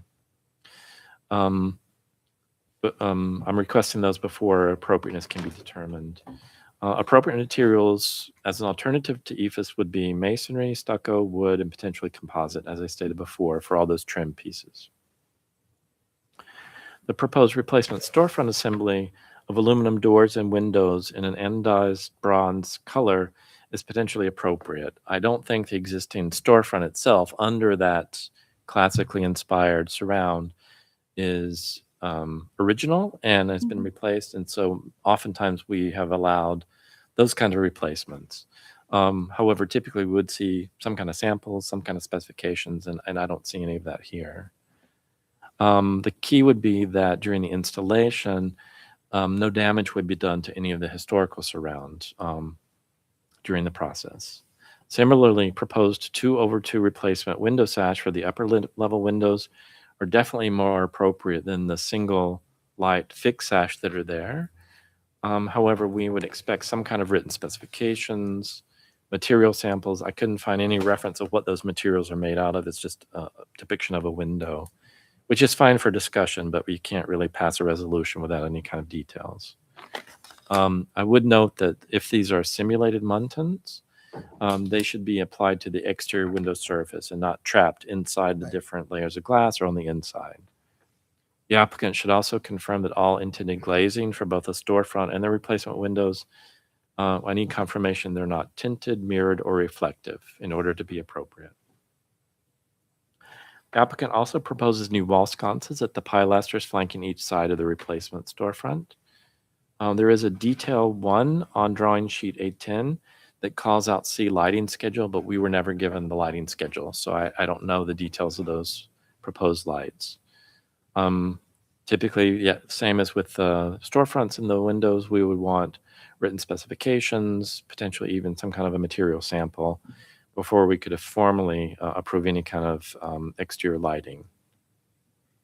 What we do need, however, is that the illumination itself be considered warm. The guidelines state exterior illumination needs to be warm, and the HCC has interpreted that if it's LED lighting, that it is maximum 3000 Kelvin in color temperature. The existing lighting is not appropriate. It has visible conduits we would want confirmation that there are no raceways, junction boxes, or conduits with the proposed new lighting.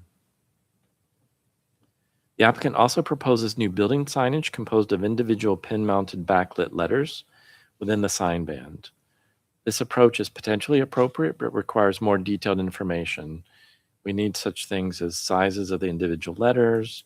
We also need to know how thick they are. We need to know the overall dimensions of the signage in relation to the sign band just to make sure it fits. We need to know what kind of materials they are. Similar to the proposed wall sconce, the applicant should confirm that there are no raceways, junction boxes, or conduits associated with lettering because these are illuminated from behind. And finally, the application and the accompanying drawings make no mention of improvements to the existing side and rear facades. However, as I mentioned, those are all of them are visible from the public right-of-way. It's possible they're not intending anything. That's okay, but we would need to know. However, there is a drawing, detail 1, first floor plan on drawing sheet A100. It indicates the intent to, quote, replace the existing walk-in cooler and freezer combination with a new rear addition. But I don't see any facade drawings of that addition. And such drawings would need to show the context of the overall building, any kind of structure that would be replacing to understand the size, shape, proportions, things like materials. What is those walls made out of? What kind of a roofing is it going to, all this kind of things would need to be preferably presented in some kind of a follow-up drawing, and then material samples and specifications before we can really determine the appropriateness of that new rear addition. So again, to summarize, I think they're proposing to paint the stucco. They're proposing to move the existing classically inspired storefront assembly. They're proposing to replace the existing storefront metal and glass system. They're proposing to replace the windows in the upper floor levels. They're proposing to install wall sconces. They're proposing new signage, and they're proposing a new rear addition. I'm puzzling over a couple of things. Well, first of all, again, welcome. Thanks for joining us. Has anybody come across what this building might have once looked like? I'm struggling to figure out what makes it even contributing. But have you done any research into that? Not really. I didn't look at any historic pictures, but this building looks like a late 1800s brick building, and it was covered with stucco because of failing facade. Usually, the cornices in those on those brick facades fail over time. Okay, and I can see it from exterior photo that there used to be a cornice over here, and it was removed and it was covered with a PVC material. Okay. And I think this is a heavily textured patch stucco that was done on top of the existing brick. I think I can see the brick from inside. Okay. But outside, because of water damage, I guess they had to stucco it. But the stucco is not in good shape. It's really heavily textured, and I think it doesn't resemble anything within that environment, within that street. It was mentioned that EFOS is not allowed, but I can see the stucco and EFOS across the street. So I would have thought that this would be appropriate. This is the building across the street. Yeah, I mean, stucco's usually appropriate. And we usually take issue with EFOS for different reasons. You know, we find it tends to attract dirt. It's just not as durable a material. Sure. EFOS is, I think, a durable material with the paint kept for much more. It will last much more longer, basically, instead of painting stucco. If we get the EFOS stucco, which is painted itself, they add the paint inside the stucco. Yeah, we know about it. We just generally try to steer people away from it for, Uh-huh. as part of our design guidelines. I want to ask you too, what drove, I guess I'm mostly focused on this new facade because it's a very clear drawing and it's probably the most prominent part of what is presented here. What drove the classical design and details? Classical design and details. The cornice and the trim around the windows.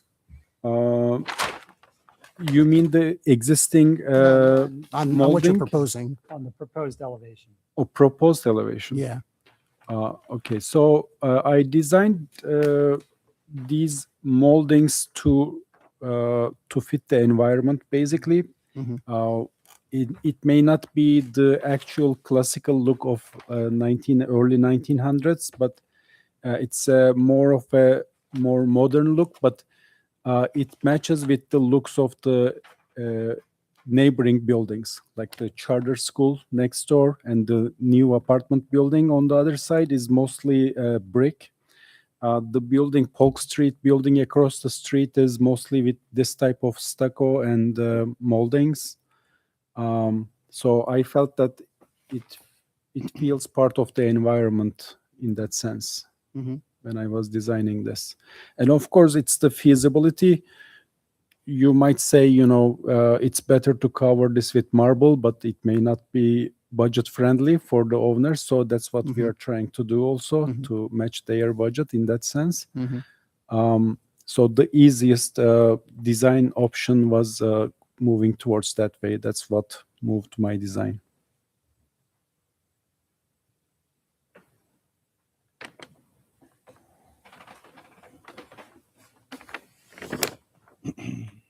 What are the moldings made of? Well, this type of molding is made of expanded polystyrene. Basically, you give the design to the company and they mold expanded polystyrene this shape and they apply on top of the existing mold and they cover it with ethos.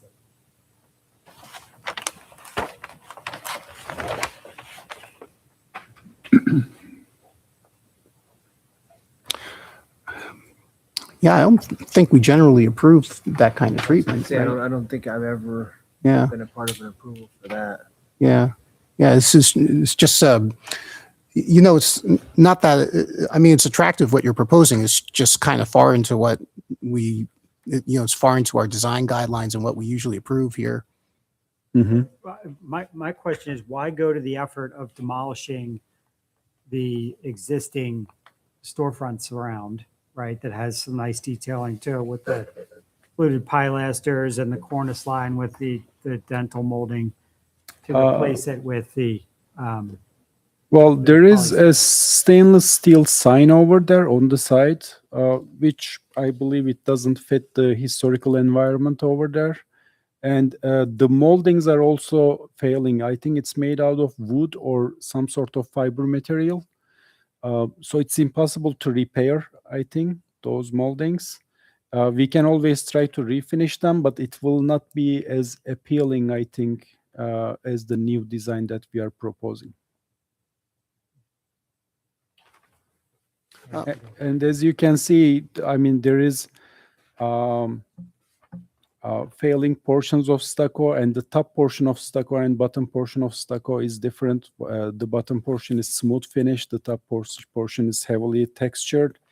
And those lights, although they are gooseneck lights, there is exposed conduit and there is an outlet over there, which I assume they were using for like seasonal lighting over there. Of course, I mean, to keep the existing is one way, but when you are proposing a new store, you want some attraction, people's attraction with a new design. So we wanted this building to be as attractive as possible with the interiors and exterior as well. Can you talk a little bit more about So, yeah, granted, there's existing stucco there. I see that it's pretty heavily textured. To do what you're proposing, are you putting new ephes over that, or are you proposing to remove the old stucco? I suspect that if we try to remove that stucco, it will damage the brick behind it further. So I was, of course, when during the construction, there may be some issues like bulged brick or stucco over there. We would only know when there is someone touching to that portion of the building. But just applying new stucco over that existing heavily textured stucco should be enough because the EFS stucco is already waterproof itself. With the new coping and new moldings, it will have a nice waterproofing on the surface of that building. Plus, there are no moldings around the windows right now. We are proposing moldings so that it adds to the design.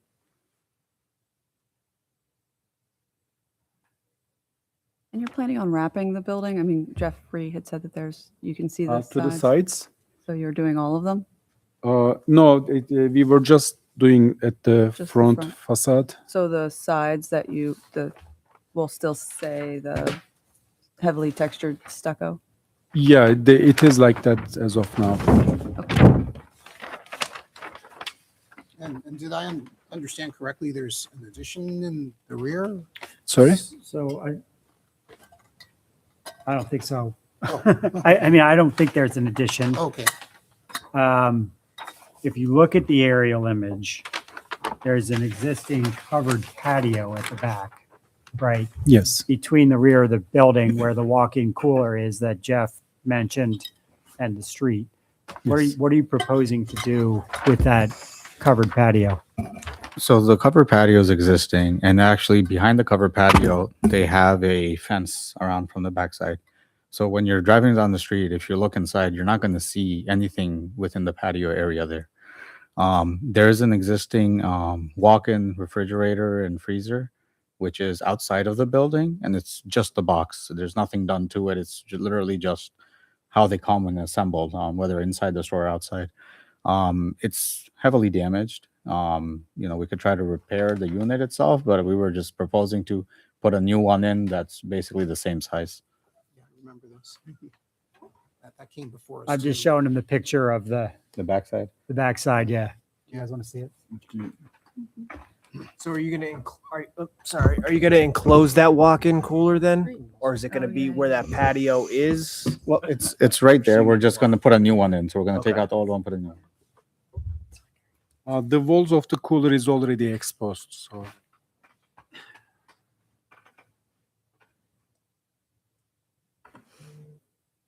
Are the, just out of curiosity, is the second and third floor occupied with tenants right now? No, currently no. It would need renovation up there. Oh, okay. It's actually not even a finished apartment yet. Oh, okay. Yeah. Are you also the owner of the building? They are. Oh, they are. Yeah. Okay. Hello. Are you placing the windows on the front? yes. It will be, information was requested for the windows. It will be Comnear 451 series. It's a 2-inch by 4.5-inch frame. It's bronze in color, and it will be insulated glass, clear glass. And the top residential windows are going to be with mountains, but we were thinking of inserts. I think it's requested to make them exterior fixed mountains. So we will comply with that. But Could you repeat the brand? I didn't catch that. Kawneer, Kawneer. Those are typically what we see for storefront. So you Yeah. mean the storefront at the bottom, right? The storefront and the windows upstairs also. Windows upstairs are going to be Kawneer 586 series. It's a 2.5-inch wide metal frame, and it will be a casement windows, not double hung. It will be casement windows because we need to comply with the emergency egress requirements for the apartments. I think that's okay. The only thing I'm going to say is, a Conair aluminum tube, as you know, is pretty heavy duty. I don't think you necessarily need to use that for the upper levels. I think either way, we're probably going to want to see, at a future point, some documentation for what you're using. But yeah, you're right. Yeah, the buttons have to be applied to the outside. Okay.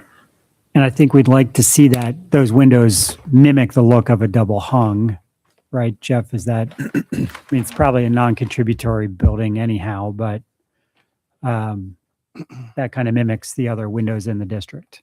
So you like the double hung window look? Well, if you're going to use a casement, you can do a heavier Yeah, sure. horizontal mullion to kind of mimic the look. Of course, you don't get the Yeah. offset, but And just to be clear, it's not about likes and personal preferences here. It's more about what is fitting with the context in our design guidelines. So, and if you look at the streetscape and what's adjacent, it's generally at least the look of double hung windows. Yes, definitely. We can follow that design guideline. is there, have you explored the construction of the wall around the windows? So the window openings, the proportions of them is very small Yes. for that facade. Uh-huh. So I'm almost wondering, you have an existing brick facade, do they fill in around the original window openings with masonry or with framing to make them smaller? Well, I can see brick on the interior side, Okay. but I didn't see anything because those windows are not operable as of now. Right.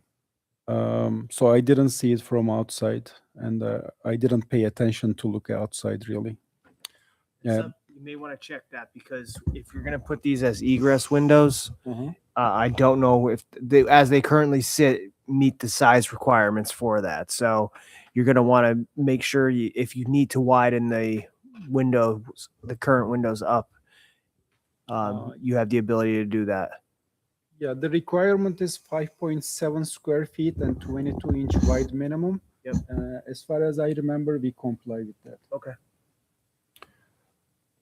I think you all bring up another interesting point here, and I don't know if this is something you want to explore, but gosh, the way these two windows on each floor are offset, it looks like somebody must have blocked up one of, it looks like typically you'd expect to see three at each floor. I'm just wondering if something got blocked up and Something if happened, you want to consider reactivating it. I know that's an effort. I mean, from what you're saying, maybe like on the right side of the two windows. That's kind of what it looks like. Yeah. That's where the existing bathrooms are. So, and I can see the new wall, like a furring in front. It's definitely possible. I think he's right. I think I saw something was closed off there with a little bit of an indent. So I think that you're right. There are windows out in this bathroom. So here's one item I'd like for us to discuss as a commission here is, number one, it's the ephes trim or the I'm sorry, I forgot the type of material you said, polystyrene. So that's one thing I think we need to give direction on. And the other thing is just generally how the details around the windows are proposed. There's a keystone and there's a kind of a decorative cornice. And, again, it looks attractive. It's just kind of, it's just a new language. It's something, it's a new language for us. But let me put it this way, Gary. My sense is that the owner could probably save some money by simplifying those window surrounds.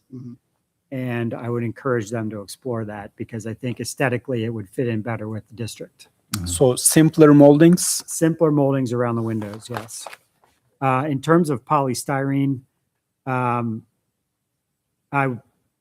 can't see myself voting for that as an appropriate material, particularly on the first story of this building.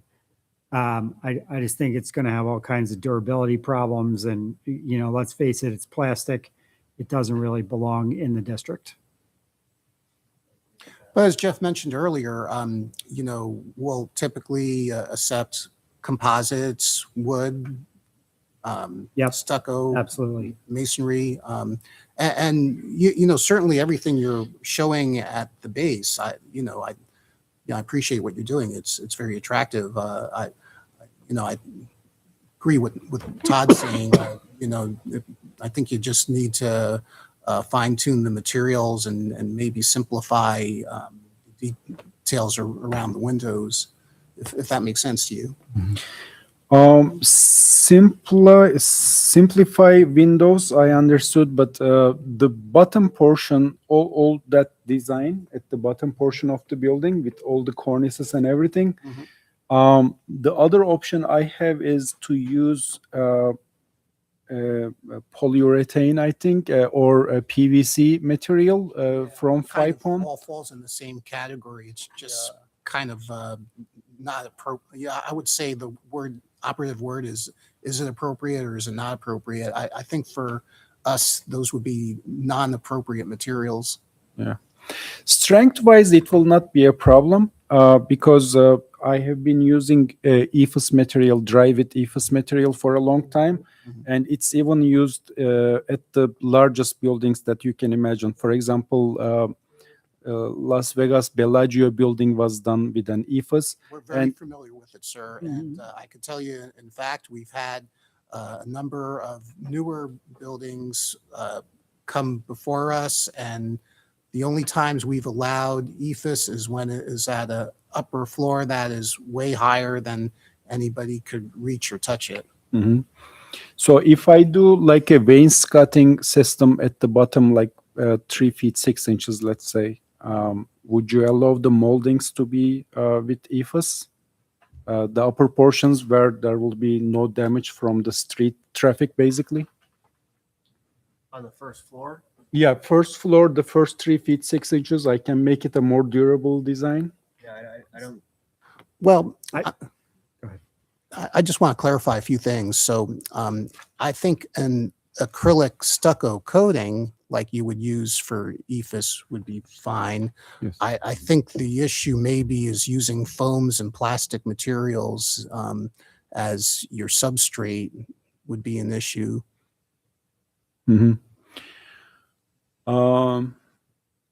Okay, I will look into coated materials and I will submit. There is another material that's coated with polyurethane, I think. I don't remember exactly, but I will submit the details about that kind of moldings. It's much more sturdier than regular EFS.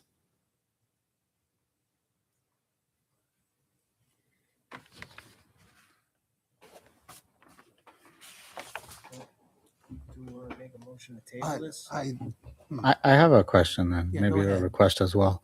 So I'm basically going to be the person more responsible for the actual tenant in the space. Okay. And I think I heard him say that, the proposed change of the entryway with the door and everything that was approved upon. Is there a way we can get that portion separated and done so we can still submit our plans for the construction? Yeah, I inside? like that idea because, I do feel like it would be great to give them a motion to move forward. And, if someone feels comfortable making a motion on that, I'll tell you what, I'll do it. Go for it, Gary. I'd like to make a motion for the property at 313 East 3rd Street. Okay, all right, thank you for reminding me. If there is somebody who would like to make a comment here, please do so now. If there's anybody who would like to say something either against or for this project. Okay, now I'll go ahead with my motion. Thank you, Jeff. So my motion will include for the overall design concept of the first floor that where the use of a corner storefront system and the way it's delineated is appropriate. We would want to see a more detailed drawing to follow up with, giving specific dimensions of the framing, which can be submitted to us for internal review. That again, we do not approve materials that are plastics or foams, but if you could carry out this design using composites or wood or stucco, that's what we would approve. I think you'll need to present to us as a follow-up more information about the signage, just so we can record the size of it, how it's mounted. Right now, it looks like it's being presented as something without light or power, and that's fine. If there's a thought that you want to have LED backlighting, please be aware that there's no exposed conduit allowed. And I'm also in support of the light fixtures you show. And, again, just in keeping with our design guidelines and the surrounding context, if we recommend that you simplify the details, the moldings at the upper floor windows, and provide us more information on the window system that you're proposing to use. Second, thank you. And we'll put it to a vote. Craig Evans. Aye. Desiree. Aye. Todd. Aye. And Mike. Aye. Okay, great. Thank you, and hope that gives you the direction you need. Thank you very much. Great, thank you too.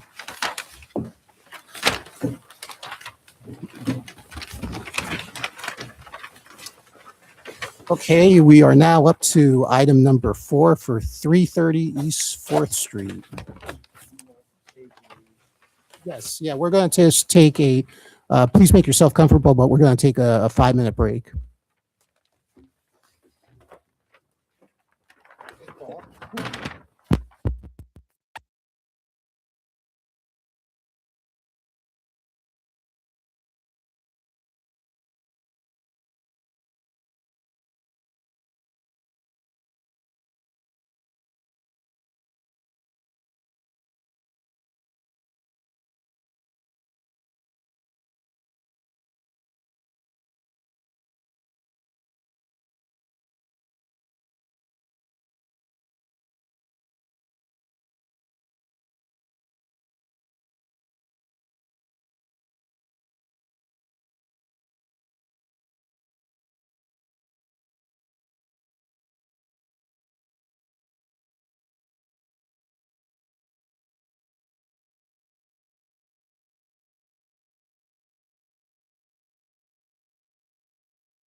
Okay, we ready to go live?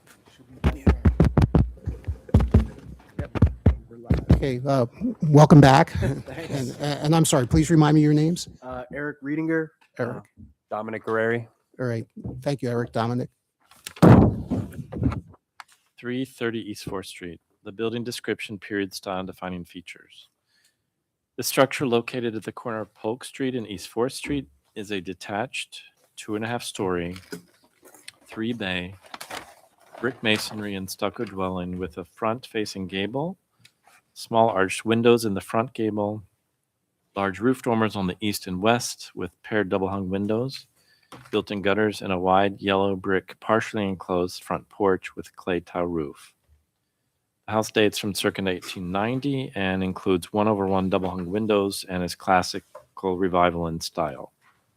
An earlier wood frame front porch was replaced in circa 1920 with a brick masonry porch that is Spanish revival in style, with brick arches supported by masonry piers, a brick balustrade, and a clay tile roof. The house has a low concrete wall on both street fronts but has lost the associated wrought iron fence over time. A large detached single-story multi-bay brick masonry garage with a flat roof located at the rear of the property is considered non-contributing to the district because it was constructed after the district's period of significance, which is circa 1885 to 1950, when South Bethlehem experienced dramatic development. Proposed alterations, the applicant proposes to construct a new mixed-use building with 1 commercial space and 4 dwelling units. Guideline citations I use for my assessment include Secretary Interior Standards number 9 concerning new additions, etc., that I quoted previously in reference to things like materials, features, size, scale, and proportion, and massing. The ordinance Mr. Later read at the beginning of tonight's meeting, and relevant design guidelines for new construction for the Historic Conservation Commission. Note, I don't reference demolition because they've already received a certificate for demolition. The certificate of permits application indicates the intent to construct a new mixed-use building with 1 commercial space at the entry level and 4 upper-level dwelling units. Current applicant appeared during the April 20, 2026 HCC meeting for an assessment of the slightly modified design from the previous applicant's proposal. Note, and I just mentioned, noting the existing certificate already allows for demolition. In response, the proposed replacement structure must be assessed according to the Secretary of Interior standards I mentioned concerning new construction, as well as relevant design guidelines, which encourage new construction that, quote, preserves the cohesive ambiance of the district with compatible, sympathetic, and temporary construction, matching the setbacks of the adjacent buildings on the streetscape, and being compatible siding, proportion, size and scale, form, materials, fenestration, roof configuration, details, and finishes, end quote. Following an initial review of the revised design proposal, the HCC unanimously adopted a proposal to table any decision so that the applicant could address the requested revisions, including but not limited to building setbacks should match the setbacks of the neighboring structures along this specific block, revised cladding materials, additional windows at the rear or south facade, alternative roof forms, and a reduction in the overall floor levels with a desire to lower the overall height of the building, the potential creation of a front plaza at the commercial storefront that does not conflict with the site triangle. The applicant now returns to the HCC with a slightly revised design for the proposed new construction that is still 3.5 stories tall, measures approximately 35 feet wide by 56.5 feet deep, which is similar in width but significantly deeper than the adjacent dwellings along East 4th Street. The provided scale drawings indicate that the soffit height of the proposed structure is approximately 30 feet and the peak of the hip roof is approximately 40 feet, which is somewhat taller than the 2.5-story historic structures along this 300 block of East 4th Street, but reflects a decrease in the height from the previous gable roof. The current design includes a western building segment that aligns with the setback of the neighboring structure, while the eastern building section steps forward as a reference to the existing front porch. The upper floor levels cantilever 36 inches out over the entry level to provide shelter for customers entering and exiting the commercial tenant space. Supplemental drawing of proposed design within the context of the neighboring structures, which is drawing sheet A3, is also very helpful for comparison. The provided scale drawings begin to address such design concerns as proposed materials. They include brick, lap siding, asphalt roof shingles, as well as fenestration, which would be the storefronts, the 6/1 double hung windows. Supplemental sheet of proposed materials indicate that proposed selection of Glengarry 56-DD red brick. According to the company website, this is a molded thin brick veneer, which could be considered appropriate.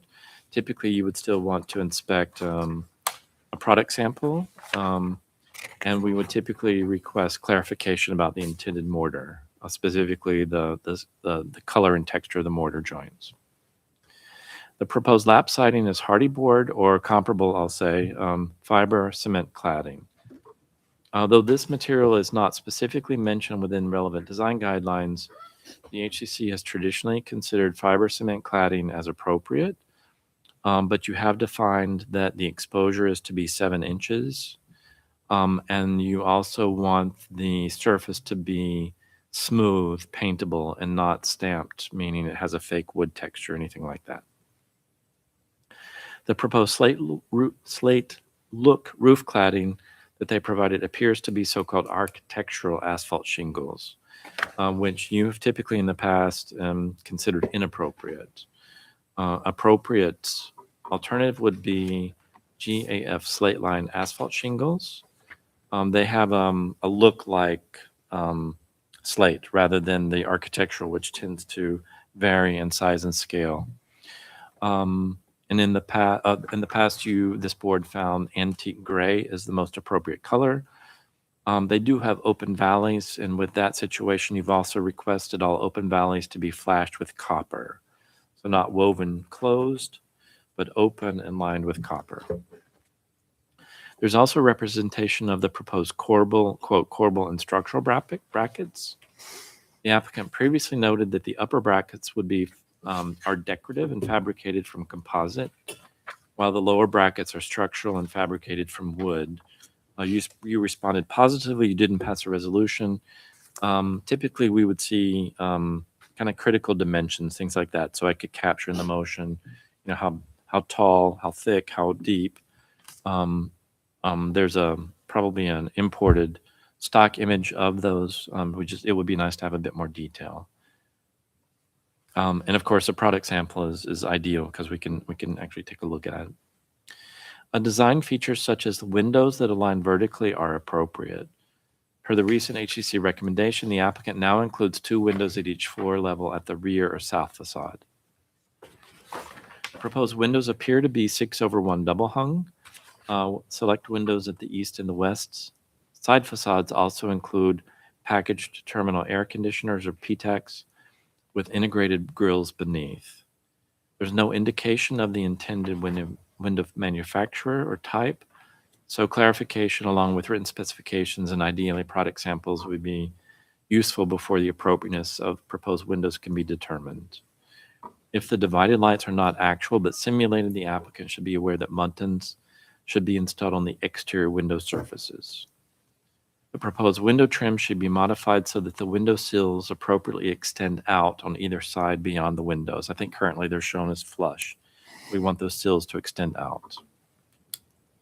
The proposed storefront assemblies at the entry level include such appropriate details as a lower apron, the shop windows with full light entrance doors, transoms with divided lights, etc.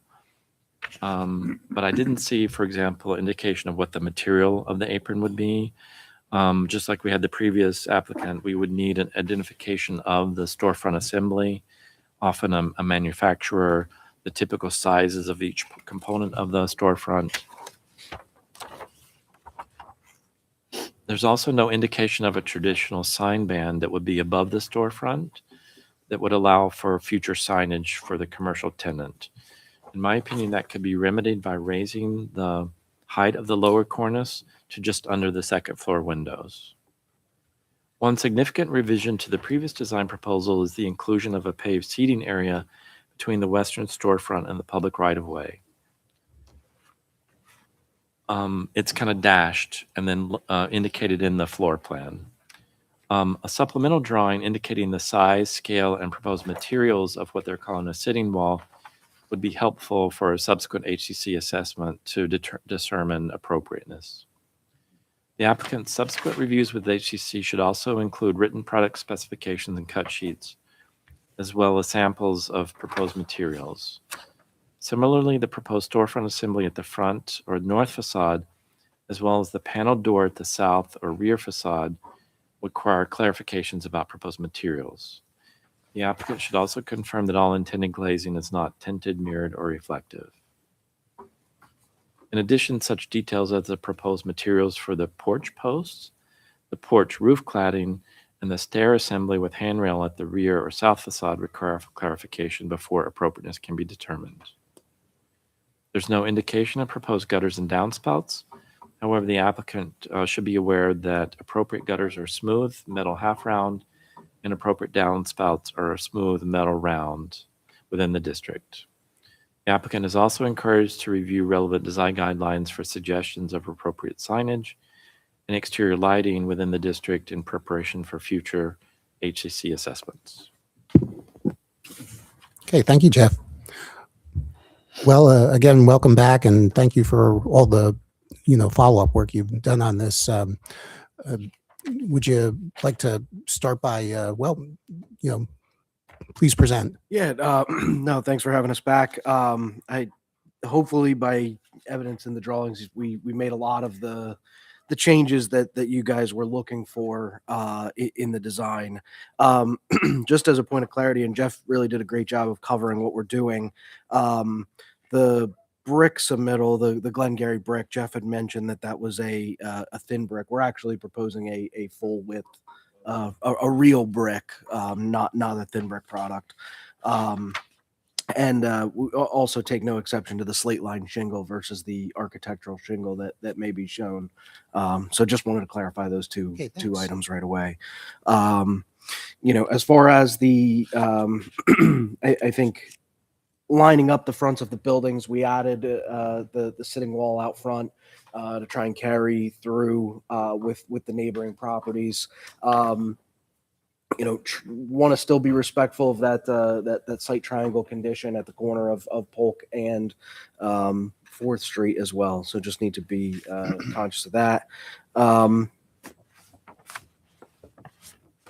Added the 4 windows at the rear of the building just to provide more fenestration at the back of the property really as helps. requested. It definitely does make that back elevation look a little better from the outside of the building for sure. And we also took a pretty big swing with the hip roof and actually shrinking the pitch of that roof a bit to get this building a little bit closer in scale to the buildings next door. Reduce the height pretty good. Do you feel, I think we talked about it last time, but do you feel it would make a big difference for you if, instead of going to like a typical residential roof, can you see doing something similar to the building on the other side and just having a cornice at the front and going to a low slope roof behind it? It would certainly not be our preference to do a low slope Okay. roof. That presents its own challenges, and Okay. this being predominantly a residential structure, I think it fits in with the street going, that we're on, to have a more residential shingle roof. Can you clarify the low wall that you want to do? What will it be made from? We're proposing concrete right now to match the wall adjacent to it. That wall certainly looks like it's seen some better days. But yeah, we're proposing a concrete sitting wall. Have a little bit of detail at the piers. We could certainly look at doing a coordinating brick with our building, but that's not not a material that they use on the wall going down the street. Yeah, I was wondering if you want to do it out of CMU with stucco on top, just for the same reason, to make it tie in a little bit That's yeah. I mean, listen, Um, we could certainly do that as well, if that would be preferable. Yeah, We're open to that.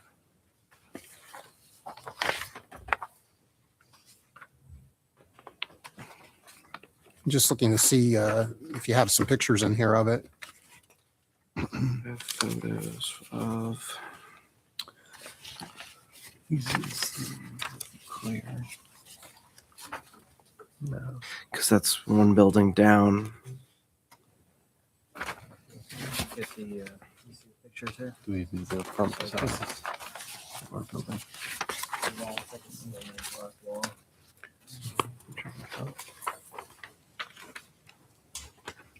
Picture packet.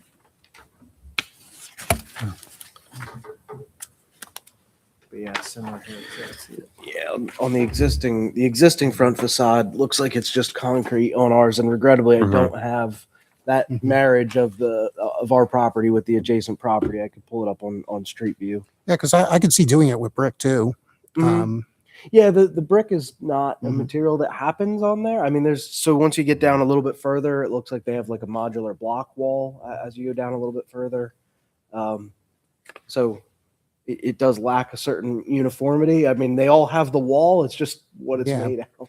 Yeah, well, and I think it's the continuity of that wall was something that Mhm. I think we were trying to, express was important. Yeah. So, yeah, I feel like that.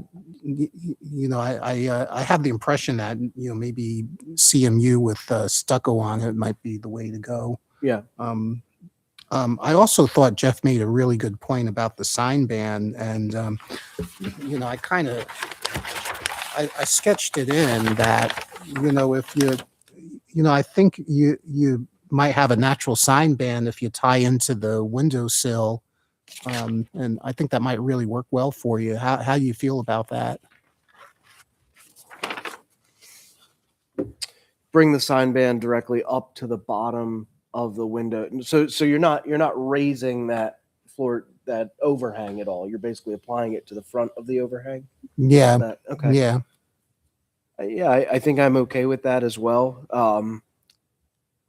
So with the slight offset in the face of the building there, just that interior corner condition get a little bit. Yeah, I must admit, I forgot about that overhang when I made that comment, so I don't know if it really works in this situation. I guess Yeah. Our alternative, we'd consider Mhm. maybe a blade sign or something of the sort on the corner to Yeah. provide that visibility from both Polk and from 4th Street. Yeah, that seems reasonable. Is it meant to just have one commercial tenant? It's a small space. It's only 1,800 feet, Mhm. so I wouldn't envision it being more than one tenant. I think you're right. I think that's another possibility, is just to have a blade sign. I think turning the corner would be problematic too with the sign band, Mhm. right? Do you continue Yeah. that Yeah. thickness There's around just the a corner? couple. It's going to a hit the couple details louvers, that right? Get a little tricky. Yeah. Yeah, I mean, you can't stop at the. There's no stop sign there. There are a couple of places on the south side where that blade sign is right on an angle and Yeah. not facing either 4th Street or Polk at that point, but rather come out from the corner. Yeah, that's kind of what I was envisioning, and then Yeah. you get that visibility from both Polk and from 4th Street. Right. I actually kind of like that look too on the angle. I think it's a unique, Yeah. But that's just personal preference and opinion. No, I'm with Likely you. to catch more attention. Yeah, Sure. sure. Mhm. Sticks out a little bit. Do you think you're gonna having to go for like a variance for ADA to get into this space? So no, based on what we have here, we're at sidewalk level with that door being located on the left side of our building. There is a small kind of up gradient as we go towards the I'll say the right side of the building. I believe that's the west. I guess with that small seat wall there, you kind of eliminate the need for any kind of step or anything there. So I don't believe we would have any ADA concerns. Okay, yeah, I saw the bathrooms and I kind of wondering like just make sure they can get in to use them. Yeah, Sure. Yeah. What about for the for the lower level apartment units? So for the lower level apartment units, you do have to go up the small stairs on the back porch there, but then you also have to go up some stairs once you get into the building. So yeah, ADA accessibility, the spaces themselves will have clearances, but not ADA accessible from a standpoint of having to go upstairs to the apartments.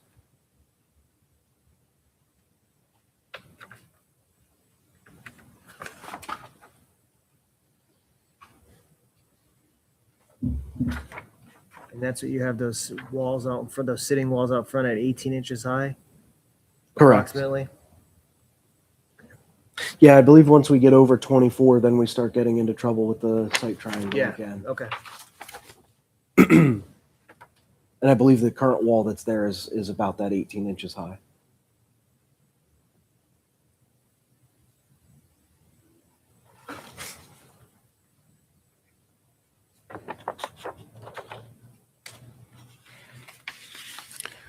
And you understand Jeff's comments about, with any muttons, it has to be applied to the glass, Certainly, like yep. simulated divided light at a minimum. Yep. So, and we're Is- looking for half round gutters. Yeah, it is the preference, and I know, this came up too, the 6/1, is that a preference, or do you guys prefer to see a different layout on the muttons there?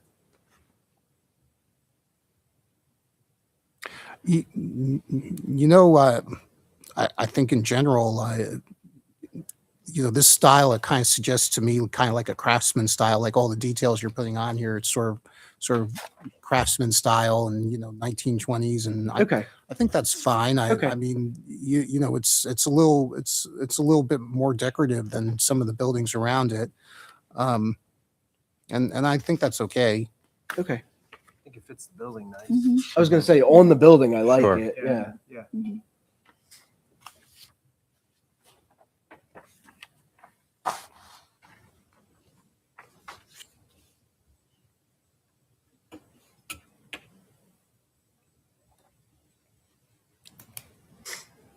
Any other questions or comments here? And any comments from our two remaining people in the audience? Okay. Yeah. Just thought I'd ask. All right. Well, I'll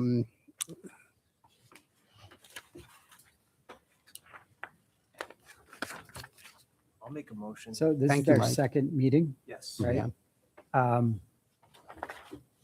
we tabling? Are you okay with tabling? Does it feel like we need more information? I think I don't think we need any additional information. I just think we need clarity on a couple of things. The Yeah. wall.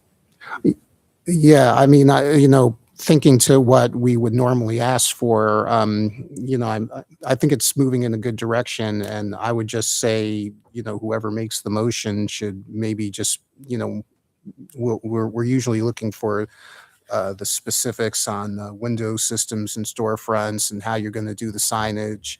I don't think I saw that in today's package, right? Correct. Correct. Yeah. So It's a good point, Todd. If you want us to table it, we could table it and you could bring us all the specifics and we can iron those out or Obviously we're looking to continue moving with the process. We want to get this to the point where we can, get to our developers agreement, and we have certain obligations because we are purchasing this property yeah. from the previous owner. Certainly from a materiality perspective, we're going to, kind of work through those details. Mhm. If we could get some comfortability with, the layout and the size and the scale of the building, that we're basically down to just the discussion of, you want to see some Conair samples for the storefront. You want to see, how the sign's going to lay out, those type of things. Brick samples, mortar color. Brick samples, mortar Yeah. colors, those Right. type of things. It seems to me we should be able to make a motion on this to approve what was, approve or, or not approve or give comments on what was presented. I feel, Mike, Yeah. if you could do that. saying it that way that yeah, I mean, I'll make a motion to approve the size, scale, and massing for the property for the proposed property at 330 East 4th Street. Pending material sample submittal. Okay, Well, I think it's return to the HCC with all the materials, right? Okay. Yeah, Okay, yeah. I just want to be clear, like, Yeah, we're yeah. not just submitting them to No, code not to be office. submitted to us. I mean, to The return to HCC needs to with the review materials- specifics. Sure. With the Yeah. materials lined out Yeah, I think that's very fair. by the board. That will include a full-size brick, some mortar, Brick. and mortar color, mortar sample and mortar color. Do you guys have a preference on mortar color? No, or, okay. Just no bright white. No bright whites, yeah. We wouldn't want to clean that anyway. Yeah, so storefront specs. Did we talk about the apron wall cladding, Jeff? Yeah. I just want to make sure we're capturing all of the stuff that needs Yeah, I clarification. want to make sure we bring, Yeah, not that this isn't fun, but I want to make sure we get it all done next time. The side porch clarifications. Side porch clarification, apron clarification, the PTAC grill specs, P-TAC gutters, grill specs, downspouts, gutters, downspouts. and then drawings of details and trims, I think. okay, so it seems like we need a second. I'll second. I think Craig beat He you, did beat sorry. me to it, yeah. Okay, put to, are you ready for us, Jeff? Okay, we'll put it to a vote. Craig? Aye. Desiree? Aye. Todd? All right, Mike? Aye. Thank you, everyone. Thank you, Okay. guys. Thank you. Appreciate it.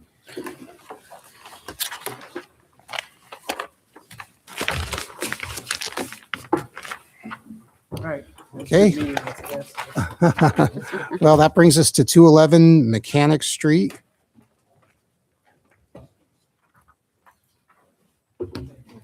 You get points for patience.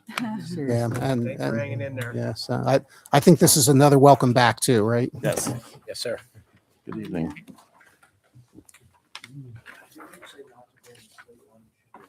yeah, we don't need that. Do not need to bring a state line shingle. As long as you're going to use slate line shingle. Yeah, yeah. Tom has it with him. I told him to put it under the chair. And it's Yes, that was Scott right. and Brett, right? Yes, Brett Weber, Okay, thank you. Scott Barkus.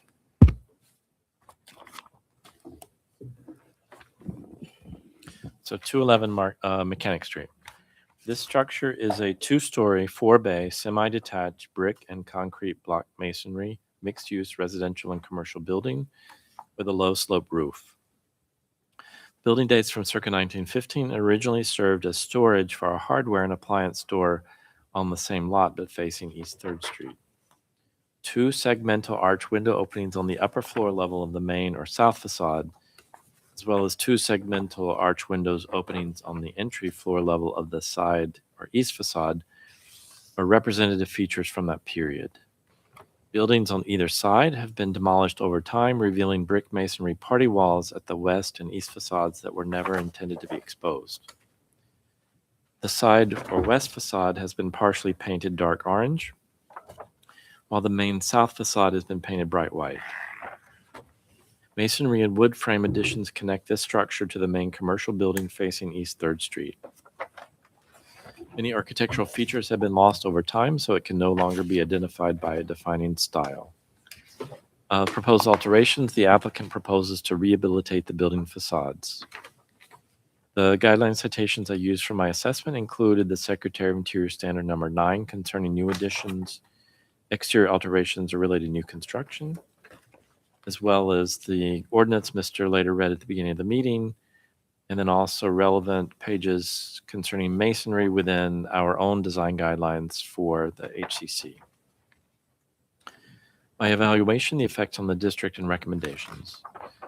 The certificate of appropriateness application indicates the intent to rehabilitate the existing structure to accommodate two commercial tenants at the entry level and two residential units at the upper floor level.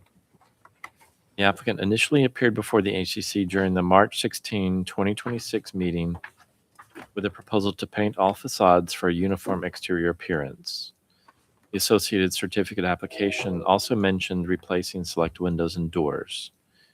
During the resulting discussion, the applicant noted a desire to amend the original proposal with a more comprehensive rehabilitation, including replacement windows and doors, a new folding glass wall within the existing garage bay, infilling masonry walls as needed, applying an exterior stucco finish to each facade to unify the entire building envelope.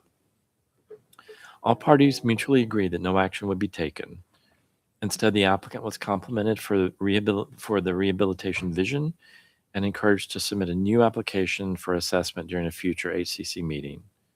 The current application and the supplemental drawings reflect the applicant's response to that suggestion. The proposal to apply a new 3-coat stucco finish onto the existing exposed brick walls at both side or east and west facades is appropriate, pending clarification that the finish coat includes the intended pigment rather than painting the exterior walls thereafter. So typically, the finish coat, if we encourage them, will already be pigmented, meaning they'll need to go ahead and finalize that pigment. But that means they don't have to then follow up and paint, which we don't want them to paint a freshly stuccoed facade. Similarly, the proposal to, quote, repair, replace the existing stucco at the rear or north facade is appropriate, pending clarification that the new final pigmented coat will be applied to all surfaces for a uniform appearance. I think that's what they were suggesting. It does say they're going to repair where needed, but I want to make sure that once it's repaired, everything gets a final uniform coat. Drawing A301-1, the front facade or the south facade includes mention of stucco on masonry, but that's all it mentioned. So we just need clarification what they mean. Is it to remain? Is there to be a new coat, or is it really to get the same 3-coat system elsewhere? I just really need that for the motion. I'm sure it's easily clarified. That same drawing sheet, 301-1, includes a notation about new half-round metal gutters and a smooth metal round downspout, which are all appropriate. It states the finish will match the finish of the window system. I guess they mean like the color, so we can get clarification on that. There's no mention of replacement roofing, but when I took a look at it last week, the drawings seem to give the impression that it's a fairly steep pitch and you can see it from the public right away, but I could not see the surface. It is a low enough pitch that I could not see the roof surface. So even though I have that in my comments, I'm not sure that we can really require them a specific roofing because it really is not perceived.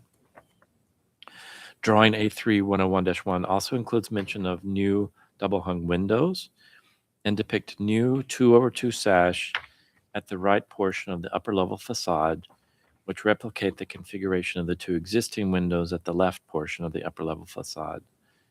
I don't know if the 2 on the left will also be replaced, so I'm sure they could clarify that. Those windows are potentially appropriate. We just need either written specifications and product samples, as we talked about before. I believe they are metal clad, so that would also have a factory applied finish. Even though we don't dictate colors, we do ask them to identify the color so that it can be captured in the motion. As was stated with the previous applicant, if they're muntins that are not true muntins but applied, we would want those applied on the exterior. It's also unclear if window locations on the side at the east and the rear facades will also receive similar replacement windows. So we would want clarification about that, again, just to capture in the motion. Drawing A301-1 also includes a depiction of a, quote, operable 3-panel aluminum storefront at the existing garage opening. The HCC previously determined a similar folding storefront within an existing garage opening is inappropriate within the district. I think 2 of you were not on the commission at that time, so this might be new to you. I think it even predates my involvement, so maybe some of the longer term members might be able to explain the logic behind that. I'm not saying it's right or wrong. Our guidelines don't specifically mention garage doors except for the traditional kind of residential carriage style garage doors. So maybe the hesitation in the past was breaking that recommendation. I don't know. Yeah. All I can say is I could find record of where this was considered, and what they're proposing at that time was deemed inappropriate. Okay, so we definitely need to discuss that. Yeah, I think I remember the project. Okay. Should the HCC determine the current proposal appropriate, the applicant should provide written specifications and preferably a product sample for final review. Located above each door segment is a surface-mounted LED downlight fixtures with a deep snoot, so like a nose. It's depicted, but again, we don't have any specs or samples, so it would just be always nice to have, something like that to take a look at. For illumination, our guidelines say it has to be warm. So if it's incandescent, it needs to be a warm bulb. If it's LED, you have determined that maximum 3000 Kelvin color temperature satisfies that definition of warm. We would also want confirmation that there are no raceways, junction boxes, or conduits visible on the building facade that would facilitate those lights. The same drawing includes mention of a, quote, apartment tenant entrance, solid painted door with upper light clear glazed. For a new door leading up, it's an existing opening, but a new door that would lead up to the residential units at the upper floor level. The depiction, however, is a 2-panel configuration, so it's not necessarily a solid painted, which we prefer. We don't like a solid. Our guidelines specifically say we should look for alternatives to solid. So I think they're headed in the right direction. And I would call that a transom rather than a light. I think it's probably a fixed rather than part of the door. But I'm sure they can clarify about that. Ideally, we would want some kind of specifications and, if possible, a sample. The same drawing depicts a commercial tenant A entrance and a commercial tenant B doors, but offers no details about the proposed materials. So we would want some clarification about that. Drawing sheet A301-2 depicts several replacement doors at the rear or the north facade, but offers limited details and no specifications, so discussion is warranted. For the proposed replacement windows and doors, the applicant should confirm that all intended glazing is not tinted, mirrored, or reflective in order to be appropriate within the district. And finally, drawing A301-2 also depicts, quote, new metal railing system at rooftop deck, key link pre-engineered cable rail system. There's no written specs or product samples, so it's a little hard right now. I think we have taken a look on secondary or rear facades with similar cable handrails, but we've had more than just kind of a line drawing for those. We would want to see, what the actual structural components are made of, how often the cables are strung, those kind of things. It also mentions a, quote, green screen mesh panel attached to the steel frame stair. I've never encountered that in any of our meetings before. I did some Googling, but green screen can be many different things. So ideally, we would have specifications and potentially some kind of a sample for that as well. The same drawing includes an outline depiction of the new exterior stair to serve as a secondary means of egress from the upper floor level. Admittedly, this is kind of hidden. It's from East 3rd and it's set way back, but there's nothing between that stair except for grass in the public right away, so we would definitely see it. So traditionally, something of that kind of size and scale, we would want a bit more detail, perhaps a detailed drawing of that to understand what kind of materials we're talking about. What are the treads made out of? What are the handrail components? All those kind of things. But this gives us a good indication of what they're intending, at that point. So that concludes my assessment of their proposal. Okay, thank you. Okay, well, please walk us through things, and if you could respond to the information. Sure, Jeff was thank looking you. For. Thanks for having us back again. You're Jeffrey, that was a list of about 15 categories. I think I can breeze through them, but thank you for all that. So just conceptually, again, the intention here is to, and some of my introductory comments are going to address the line items that you have there, but we're intending to re-stucco the building. So there's some repair, removal of substrate to accommodate a completely new finish in the 3-part stucco. So it will all be a new finish. The windows, and again, we aren't at final construction documents, and I realize that we will end up having all of these details for you. But in terms of describing the sort of fit and finish, we had proposed an aluminum storefront for the garage, the retail space, and then the retail tenant doors would match that system. So we have an aluminum system with aluminum glazed doors, all clear glazed, and then solid, more residentially oriented door for the entrance door. The windows on the upper level and throughout on the north facade and the door would be currently they're proposed as Marvin. So those are an Elevate series, which is actually a fiberglass system, but all of the metals would, and the finish of the windows would match. And they have a particular gray. We'd provide the samples for that. The idea being that all of those things have a kind of metallic appeal, but they are applied mutton bars, so it has a full exterior expression in the double hung windows. And then the same goes for the exposed metal that would be smooth round downspouts and half round gutters. Those would be finished to match the window system that we would present to you. So I think that covers 1 through 4. Doors are not flush; they're paneled. Or So simulated paneled? the entrance doors to the retail space, and I guess I should point out that one of the ideas about the folding door system as an aluminum system, it's essentially like a 2-inch frame system, would have an operable egress door within the folding system. So a lot of those, you see them in cafes and other spaces. The intention here is the owner, Scott, had some tenancy that was interested in having an open air concept as well, so that it would allow for a folding system that accommodates an egress for a standard hinge door.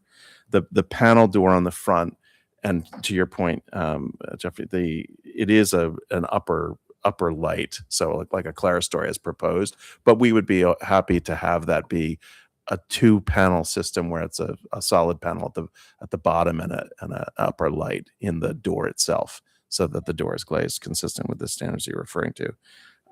Did that answer your question about doors? Okay. And then on the north facade, it's the same system at that upper level that overlooks the roof, that where we're proposing a roof deck. So those would be the Elevate series windows, and the doors are actually a True Style door that is a company that Marvin's acquired for the solid surface or solid material doors. We haven't proposed those east windows being replaced, but presumably they would be. That's for that rear tenant space, so facing the parking lot. And yes, we'll obviously be providing you specs on the lighting. The intention here is for that to be, typically everything that we do is either 2,700K or it's up to 3,000, but it wants to fit in. It's basically, we don't want to see the light source, and we want to provide light where it's needed. Cover the transom, and we'll provide details on the railing system. There's some photos of samples, sample sort of products on the green screen system and on the railing. Obviously, as we define that, it would be a metal. It's typically an aluminum, sometimes steel reinforced framing system, and the cables have to comply with code, so they're going to be less than 4 inches on center. The green screen system is essentially, it's featured on the last page of the photo samples. It's a double wall or a two-sided structure that essentially provides a framework for vine plantings to grow through, and it's sort of a more manageable system for urban context. It's used a lot on parking garages, on restaurant walls and things, because it's a very strong frame. That's attached to essentially what would be a weathering steel frame and steel staircase. So it's low maintenance, but whether that's galvanized or what that is remains to be seen. So that's something that we come back to and present to you. But essentially something that's going to be sturdy. It's going to fit in the urban context and be a kind of background element. So what do you mean by a weathering steel? So it could be a Core 10. Okay. Or it would be a galvanized system. We wouldn't Oh, be okay. proposing painted anything. So, Okay. and that essentially takes us, it's an independent structure from the main building. So it would be on its own footings. Mhm. So, and obviously on signage, we'd be coming back with the separate tendencies to deal with that. We obviously suggesting that we would be interested in complying with the standards for backlit signage. I think the owner's intention here is to try to secure your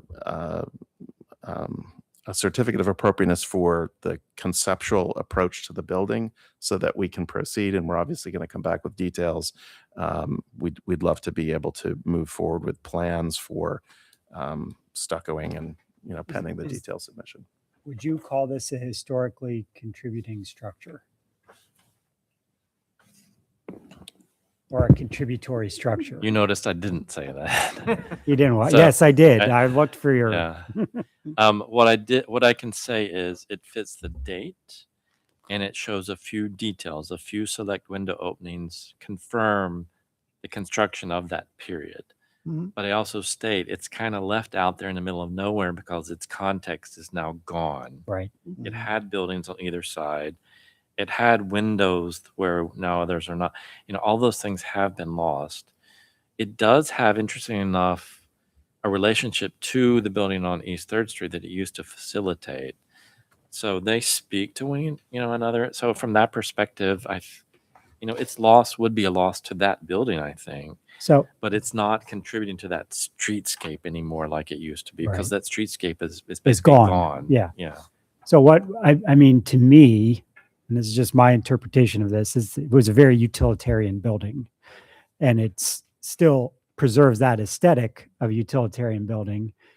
And I'll say that everything that the architect is proposing is furthering that utilitarian concept in a very contemporary way. So not conflicting with any history that's embedded in that existing structure, but doing it, I'd say, a manner that's consistent with the Secretary of Interior standards in that it's a more contemporary intervention, but still preserving that utilitarian aesthetic. Jeff, you asked about the folding door system or said that it was not favorable on another project potentially. The way I see it on this project is that it has a very similar aesthetic to a fixed storefront, right? We're maybe talking aluminum in all likelihood, and it might have a slightly wider sight line when it's closed, but I have no issues or concerns with it in this context. I think it's a relevant and worthy addition to this project. The other context that we talked about that was in a building that had more specific historic reference, and it didn't come anywhere close to replicating, what was called there before. I think this is a different situation. Good. Just be cognizant of the sidewalks there, that if you're do an open, say it's a cafe, open style with the door, that you're not impeding into the right of way. That's They would fold inside. I But think. typically they fold inside. I just think if you're bringing the tables out is what I'm talking about. Well, yeah, fortunately, we're not proposing a restaurant right now, but I don't want to preclude that. Yeah. Never know, but Just yes, sure. Just to Mhm. think about. Yep. Other than that, all the details, I think they're great. It's a really nice job. Sounds like a motion, Todd. Yeah, I'll make a motion to approve the project as presented, pending specific review of specifications and material samples. Second. We'll put it to a vote. Craig? Aye. Desiree? Aye. Todd? Aye. Mike? Aye. carries unanimously. And Thank you all. Thank you. I'm a tiebreaker. Yeah. Yeah. So, I realized, thanks to Jeff, that I don't need to vote unless I need to break a tie. Right on. Oh, okay. Is there a motion to approve the minutes? Motion to approve the minutes from the previous meeting. Okay, thank you. Second. I'll second them. Okay, thank you, Desiree. Any old business? Yeah. Is there anything happening with the chicken place on Broadhead? Yeah, unfortunately, he's gone. He got a citation sent to him. So now I have to go to court. Is the place even open for business, or he can't? Oh, he is open for He's open. business. Okay. Took the He has sign people down. parking on the sidewalk and blocking the, Well, that I can't do anything. That's a police Oh. matter, but Oh. yeah, well, I know that's not you, he's but got vinyl decals in the windows. That's he got rid of the sign in the banner. He had a Yeah. LED sign, but Yeah. he's got window decals. So I tried to Mhm. reach out to him several times, and Sounds fun. That block is such a mess. work in progress. Mhm. Yeah. Hate to take it that far, but Okay.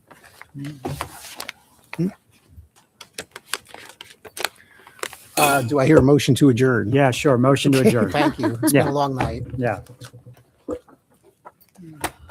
Second, all in favor? Aye. City Hall's closed tomorrow. Don't forget to vote. Yeah, that's right.